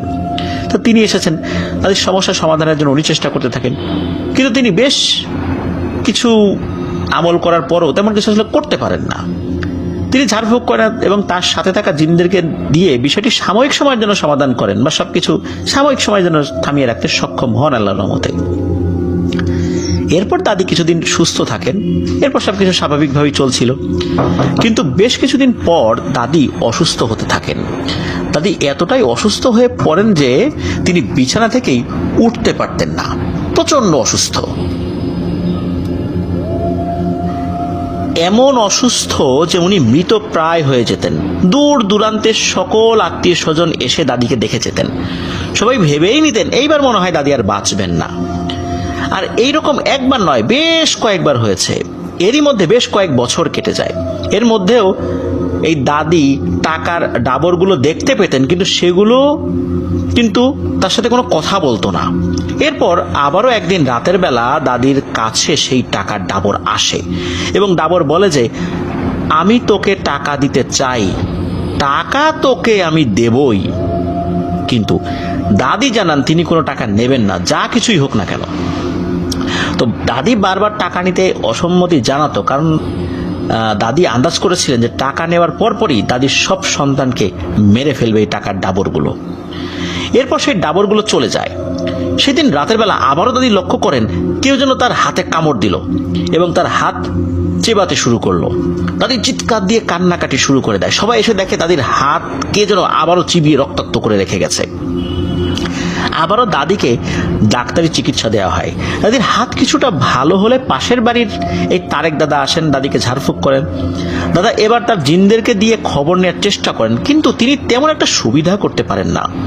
ওই তারেক দাদা বুঝতে পেরেছিলেন এখানে অনেক শক্তিশালী কিছু একটা আছে, না হলে তারেক দাদা প্রায় সব রকম জিনেদেরই সাহায্য করতে পারতেন। বলা হতো যে আশেপাশের কয়েক এলাকার জিন দাদার নাম শুনলেই ভয় পেত। তো যাই হোক, দাদা তখন আরো ভালো কোনো হুজুর দেখাতে বলেন এবং এই কথা বলে দেন সাধারণ কোনো হুজুর বা কবিরাজ এই সমস্যার সমাধান করতে পারবে না। আবার এটাও বলে দেন যে এই সমস্যা যদি সমাধান না হয় তাহলে পরবর্তীতে বংশ পরম্পরায় এই সমস্যা চলে যেতে পারে। তো সবাই তো এইসব বিষয় নিয়ে অনেক চিন্তায় পড়ে যান। লোকমুখে এক পীর সাহেবের খবর জানতে পারেন। সবাই তাকে সাজাপুরের পীর সাহেব বলেই চিনতেন। সেই পীর সাহেবের বাড়ি ছিল দাদির এলাকা থেকে বেশ কয়েকটা এলাকা পরে। তো যাই হোক, দাদি সেই পীর সাহেবের কাছে যান এবং সকল ঘটনা খুলে বলেন। পীর সাহেব সবকিছু শোনেন এবং শোনার পর বলেন যে এটা এমন একটা সমস্যা, এটা সমাধান আমি এখান থেকে দিতে পারবো না, আমাকে আপনাদের বাড়িতে যেতে হবে। সেই কথা অনুযায়ী পীর সাহেব নির্দিষ্ট দিনে দাদিদের বাড়িতে আসেন। আসার পর দাদিদের বাড়ি ঘুরে ঘুরে দেখতে শুরু করেন।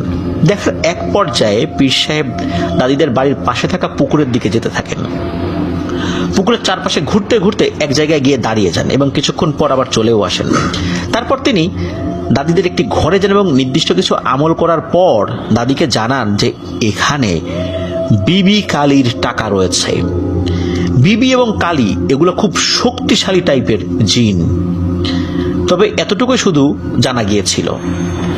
অনেক গ্রামে নাকি এই ধরনের টাকার সন্ধান পাওয়া যায়। লোকজন বলে সেখানে নাকি বিবি কালীর টাকা রয়েছে। এমন অনেকেই নাকি এই বিষয়টা জানেন।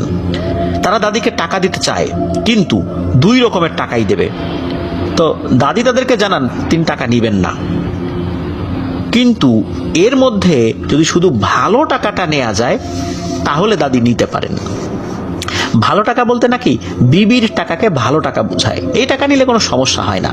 তবে কালির টাকা নিলে নাকি মানুষকে খেয়ে ফেলে, মানে ওই পরিবারের কোনো সদস্যকে ধরে নিয়ে খেয়ে ফেলে বা মেরে ফেলে। তো দাদির কথা অনুযায়ী পীর সাহেব হুজুর সেই টাকার ডাবরগুলোকে একটি ঘরের মধ্যে হাজির করেন। সেখানে দাদিও ছিল, তবে অন্য কেউ ছিল না সেখানে। তো পীর সাহেব হুজুর সেই ডাবরগুলোকে বলে, তোমরা যদি টাকা দিতেই চাও তাহলে তোমাদের ভালো টাকাগুলোকে বেছে দিতে হবে। কিন্তু সেই ডাবরগুলো বলে, না, টাকা যদি নিতেই হয় তাহলে 2 ধরনের টাকাই নিতে হবে। কিন্তু দাদি এবং পীর সাহেব হুজুর এই কথা মানেন না। পীর সাহেব বলেন, দিলে ভালো টাকা দিতে হবে, না হলে এই মহিলা এবং সবার পিছু ছেড়ে দিতে হবে। এমনই অনেকক্ষণ বাক বিতণ্ডার পর এক পর্যায়ে টাকার ডাবরগুলো বলে, যদিও টাকা না নেয় তবে আপাতত ওর কোনো ক্ষতি করব না, কিন্তু ও যখন চাইবে আমরা ওকে টাকা দেব, আমরা ওর কাছাকাছি থাকবো। আমাদের নির্দিষ্ট একটি জায়গায় থাকতে দিতে হবে, না হলে সবার ক্ষতি হয়ে যাবে। পীর সাহেব হুজুর বুঝতে পারেন এরা আসলে অনেক শক্তিশালী, এদের বিরুদ্ধে বেশি কিছু করা সম্ভব হবে না। এদের এখান থেকে একবারে তাড়ানো সম্ভবও না, এবং সেটা করতে গেলে সবারই বড় ধরনের ক্ষতি হয়ে যেতে পারে। তাই তিনি দাদি এবং পরিবারের অনুমতি সাপেক্ষে ডাবরগুলোকে বাড়ির পাশের পুকুরের পশ্চিম পাশে একটি খেজুর গাছের নিচে থাকতে অনুমতি দেন, কিন্তু কাউকেই কোনো ক্ষতি করতে পারবে না এই শর্তে। ডাবরগুলো জানায় তারা শুধু দাদিকে ছাড়া অন্য কাউকে দেখা দেবে না, আর তাদেরকে বিরক্ত না করলে তারা কখনো অন্য কারো ক্ষতিও করবে না, ওই জায়গা কোনোভাবেই অপবিত্র করা যাবে না। তো সবাই এই শর্তে রাজি হয়। বলা যায় যে রাজি হওয়া ছাড়া আসলে কোনো উপায় ছিল না। তো যাই হোক, পীর সাহেব ডাবেরগুলোকে নির্দিষ্ট একটি জায়গা দেখিয়ে দেন তাদের থাকার জন্য, এবং কিছু রিচুয়াল করে দিয়ে যান যেন তারা সেই জায়গা থেকে বাড়ির ভেতরে আসতে না পারে। বলতে গেলে তিনি পুরো বাড়িটাকে বন্ধ করে দিয়ে যান আর কি। তারপর থেকে সে ডাবরগুলো সরাসরি দাদির কাছে আসতো না, তবে মাঝে মাঝে দূর থেকে দাদিকে দেখা দিত, আর যখনই দেখা দিত তখনই দাদি অসুস্থ হয়ে পড়তেন, তিনি চরম অসুস্থতায় ভুগতেন। আবার আপনা আপনি আল্লাহর রহমতে সেটা ভালো হয়ে যেত। এভাবেই কেটে যায় বেশ কিছুটা সময়। এরপর একদিন রাতে আবারও সেই আগের ঘটনা, দাদির হাত চিবিয়ে রক্তাক্ত করে রেখে যায়। এরপর আবার সেই তারেক দাদা সহ বিভিন্ন হুজুর কবিরাজ আলেমকে দেখানো হয়, কিন্তু এই সমস্যার সমাধান আর কেউ করতে পারেন নাই। দাদি উনি 5 থেকে 6 বারের বেশি এইভাবে রক্তাক্ত হয়েছিলেন, তাকে এভাবে আক্রমণ করা হয়েছিল, কিন্তু কোনোভাবেই কে আক্রমণ করে, কখন আক্রমণ করে, এই বিষয়গুলো আসলে বোঝা যায়নি। খুবই ভয়ঙ্কর একটি ব্যাপার।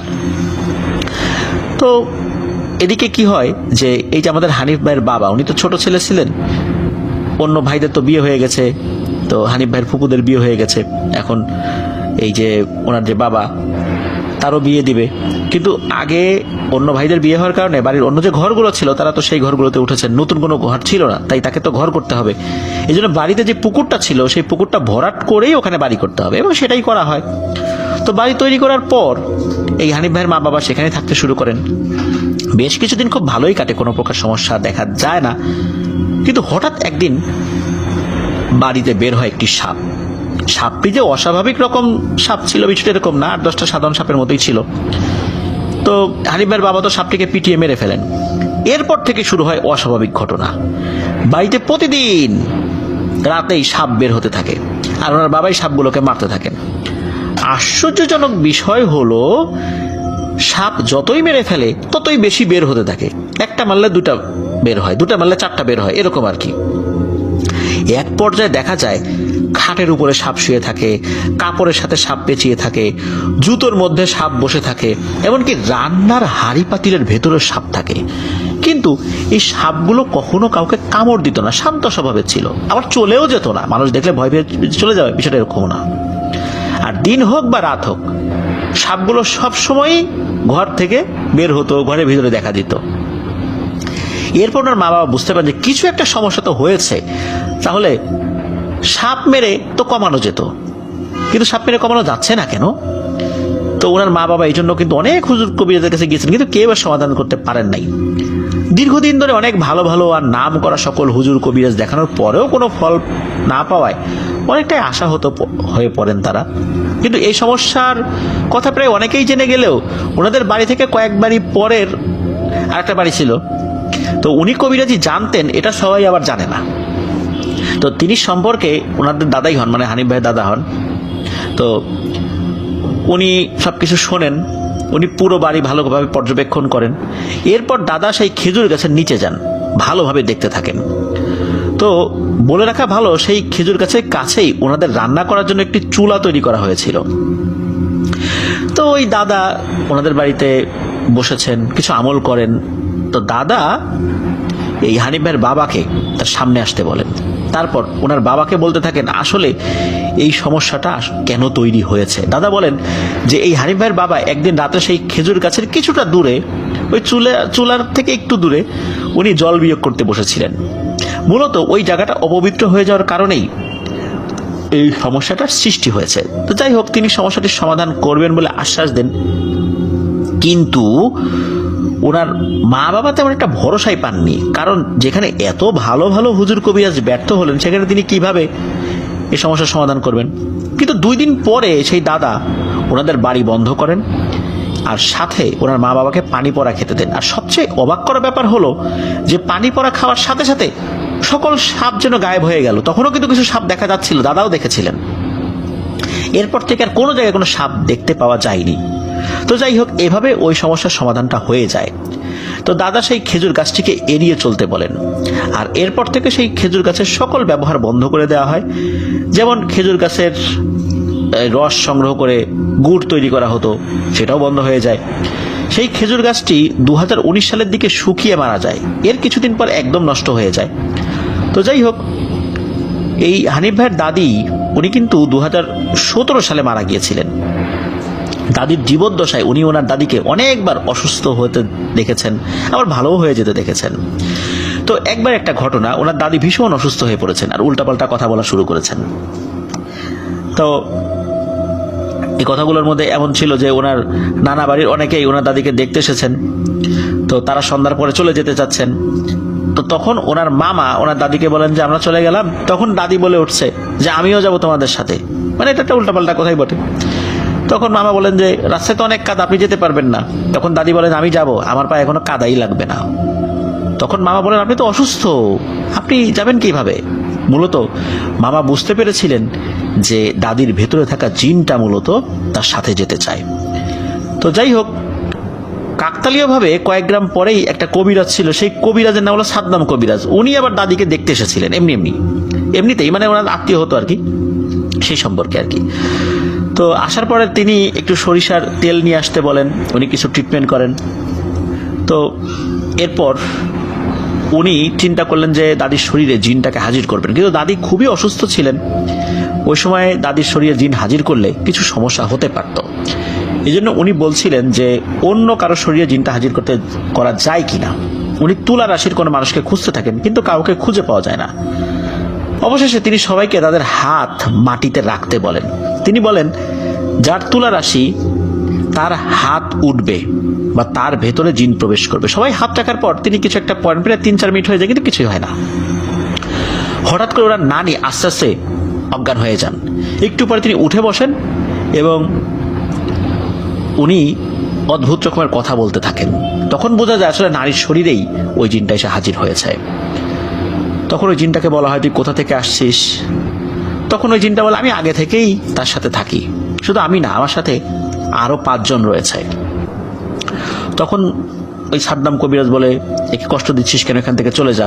তারা কিন্তু কোনোভাবে যেতে রাজি হয় না। শেষমেশ কবিরাজ তাদেরকে বোতল বন্দি করেন। তো বোতল বন্দি করার একটা পদ্ধতি ছিল যে ওই বোতলের মধ্যে দাদির বৃদ্ধাঙ্গুলি ঢোকানোর পর একে একে 5 বার বা 6 বার বৃদ্ধাঙ্গুলি ঢুকিয়েছেন আর কি। তো ওইভাবেই নাকি ওই বোতলে তাদেরকে বন্দি করা হয়। এখানে কিন্তু একটা ব্যাপার, সেটা হলো যে এই যে জিনগুলো, এগুলো কিন্তু ওই যে বিবি গালির ওই ডাবরের জিন ছিল না, এগুলো নাকি অন্য জিন ছিল। আরো একটা ব্যাপার হলো এই যে দাদির হাতে যখন কামড়ের দাগ দেখা যেত, আমাদের হানিফ ভাই নিজেও দেখেছেন যে যেই জায়গাতে দাঁতগুলো বসে যেত সেই জায়গাতে মানে দাঁতের চিহ্নগুলো ছিল হচ্ছে ত্রিভুজ আকৃতির। মানে প্রত্যেকটা দাঁতের নিচের অংশ, আমাদের দাঁতের নিচের অংশ থাকে চ্যাপ্টা, কিন্তু মনে হচ্ছে যেই দাঁত দিয়ে কামড় দেওয়া হয়েছে এই দাঁতগুলোর নিচের অংশ ত্রিভুজ আকৃতির। কোনো জায়গায় কামড় দিলে ত্রিভুজ আকৃতির দাগ বসে যেত। মনে হচ্ছে ওই দাঁতগুলো হচ্ছে মানে আমরা যেমন সিল মারি না, ওরকম সিলের মতো। ওই সিলের নিচে যেই ধরনের কাঠামো থাকে, কাগজের উপর সিল মারলে সেই কাঠামোটাই উঠে যায়, যে নিচের কাঠামোটা কেমন, মনে হচ্ছে ওই দাঁতের নিচের কাঠামোটা ত্রিভুজ আকৃতির। কোথাও কামড় দিলে ত্রিভুজ আকৃতি ভেসে ওঠে। তো দাদি 2017 সালে ইন্তেকাল করেছেন। আর এখনো নাকি ওই যে বিবিকালির ডাবরগুলো ওখানে রয়েছে। ওই বংশের কোনো পরহেজগার মানুষকে শুধু ভালো টাকাটাই নাকি দেবে, এমনটাই নাকি পরবর্তীতে জানা গিয়েছিল। কিন্তু দাদি ছাড়া অন্য কেউ ওই ডাবরগুলো দেখেনি। আশেপাশের অনেক মানুষ নাকি এই ঘটনা জানেন। তো এটি ছিল ঘটনা। প্রিয় লিসেনার্স, বিবিকালির এই ডাবরের ঘটনা কি আপনারা কখনো শুনেছেন? কোনো এলাকায় কি এই ধরনের যে ডাবর বা ড্যাগ বা মাটির ঘড়া, এগুলো কি শুনেছেন? সেগুলোকে বিবিকালি বলে। হয়তোবা কোনো কোনো এলাকায় এটা রয়েছে। আর এর মধ্যে ভালো টাকা খারাপ টাকা দুটোই আছে, এটাও একটা রহস্যজনক ব্যাপার। তো দাদি তার সারা জীবনে অনেক কষ্ট করলেও কখনোই তার সন্তানকে দিতে চান নাই। আর এভাবেই উনি ওনার সন্তানকে নিজের সকল কষ্ট সহ্য করে আগলে রেখেছিলেন। আল্লাহ তাআলা দাদির ভুল ত্রুটি ক্ষমা করে জান্নাতুল ফেরদৌসের মেহমান হিসেবে কবুল করুন। এটি ছিল ঘটনা। ধন্যবাদ জানাচ্ছি মোহাম্মদ হানিফ খান ভাইকে। আপনার পরিবারের দারুণ রোমহর্ষক একটি ঐতিহাসিক ঘটনাই বলবো, সেটি আপনি আমাদেরকে দিয়েছেন। এই ঘটনা আশা করছি আমাদের লিসেনাররা খুব ভালোভাবে শুনেছেন। আর আপনাদের এলাকায় যদি এই টাইপের কোনো বিষয় থাকে আমাদেরকে কিন্তু ইমেল করে জানাতে পারেন। প্রিয় লিসেনার্স, চলুন আমরা চলে যাব আমাদের এবারের 123 নম্বর এপিসোডের শেষ ঘটনায়।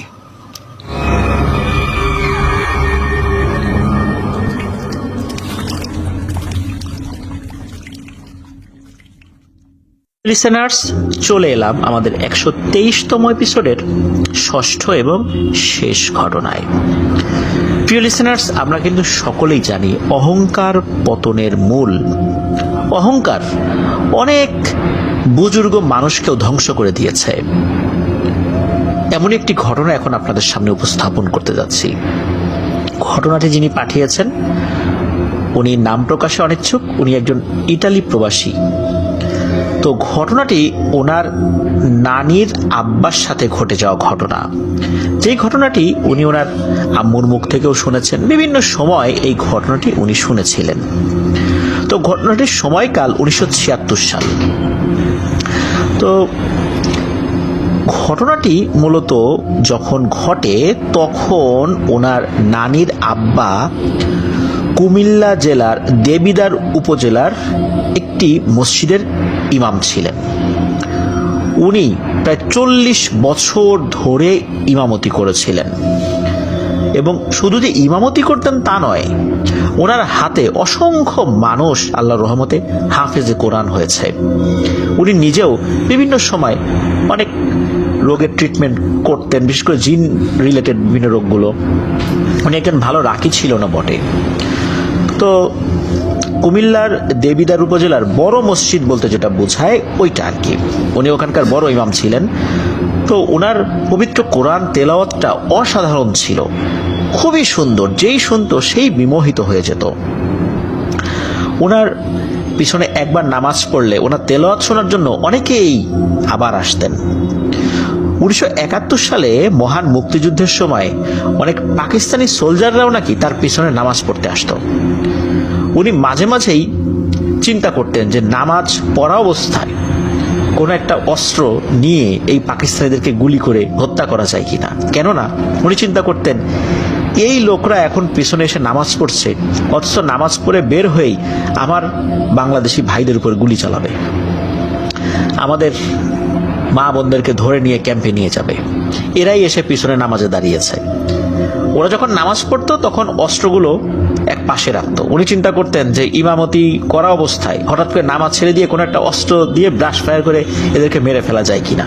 কিন্তু নামাজরত অবস্থায় কাউকে এভাবে হত্যা করা যায় না, সে যে এরকম অপরাধী হোক না কেন। ওরা মাঝে মাঝে ইচ্ছা করতো, শুধু শরীয়তের বিধিবিধান থাকার কারণে উনি কখনোই এটা করতেন না। আসলে ওনার ওই অবস্থাতে কিছু করারও ছিল না।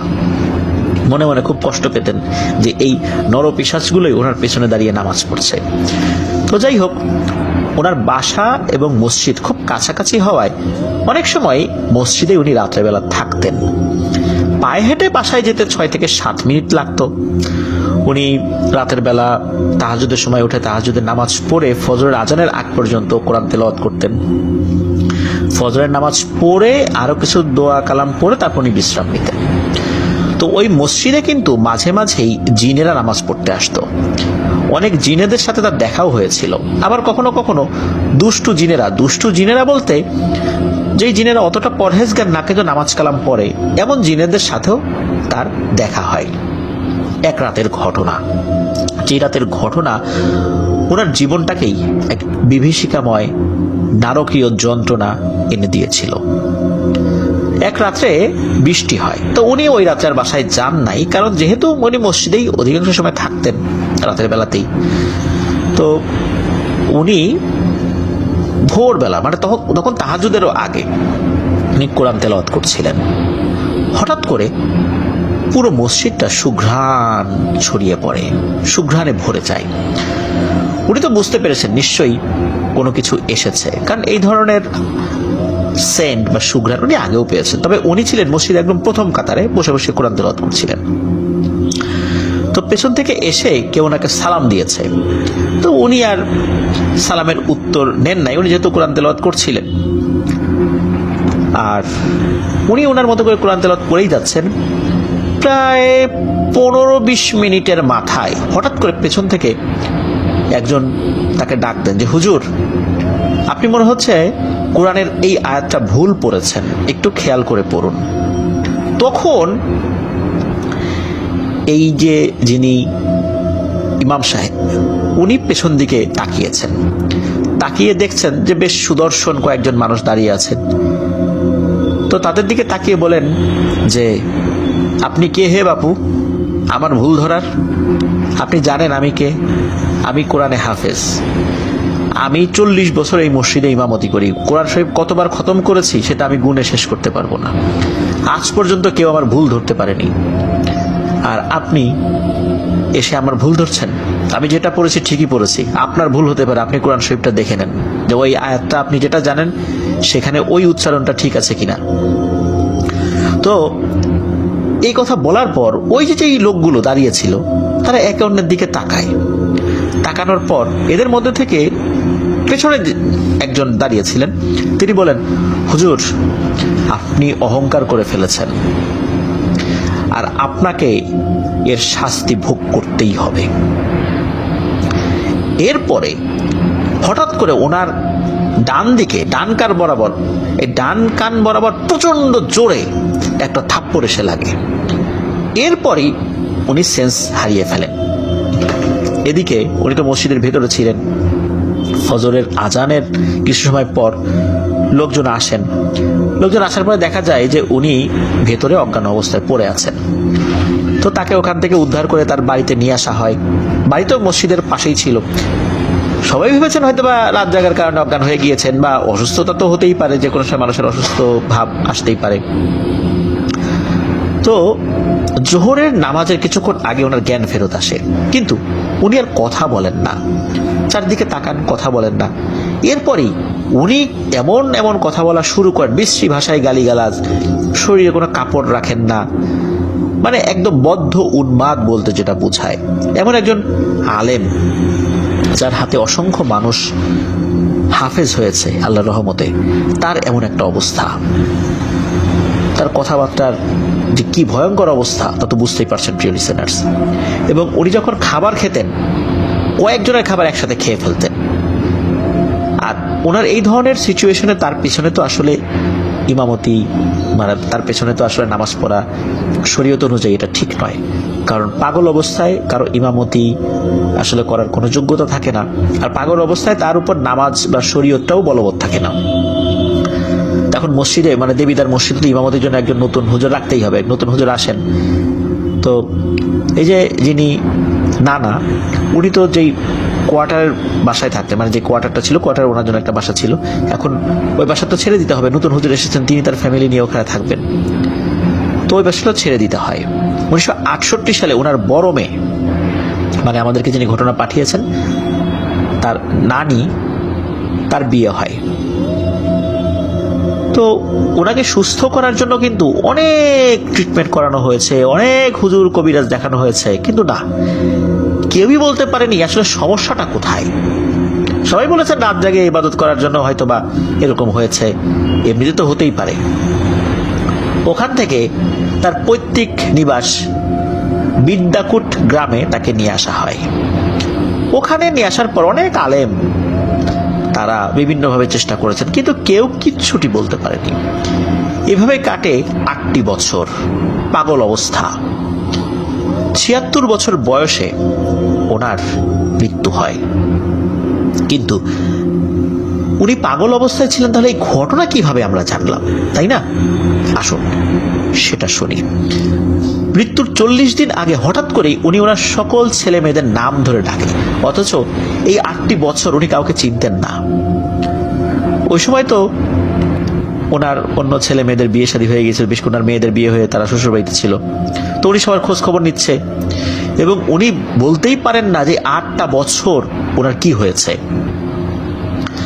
8 বছর পর মনে হচ্ছে উনি সুস্থ হয়েছেন। তবে সুস্থ হলে মানসিকভাবে সুস্থ হন, কিন্তু শারীরিকভাবে উনি প্রচন্ড অসুস্থ ছিলেন। এই 8 বছর উনি পাগল হয়েছিলেন। তখন তাকে জিজ্ঞেস করা হয় কি হয়েছিল, তখনই মূলত ওই রাত্রে জিনেদের সাথে ঘটে যাওয়া ঘটনা উনি বলেন, এবং অঝোর ধারায় কাঁদতে থাকেন। এবং উনি বলেন যে এই অভিশপ্ত জীবন আমার হয়েছে শুধু অহংকার করার কারণে।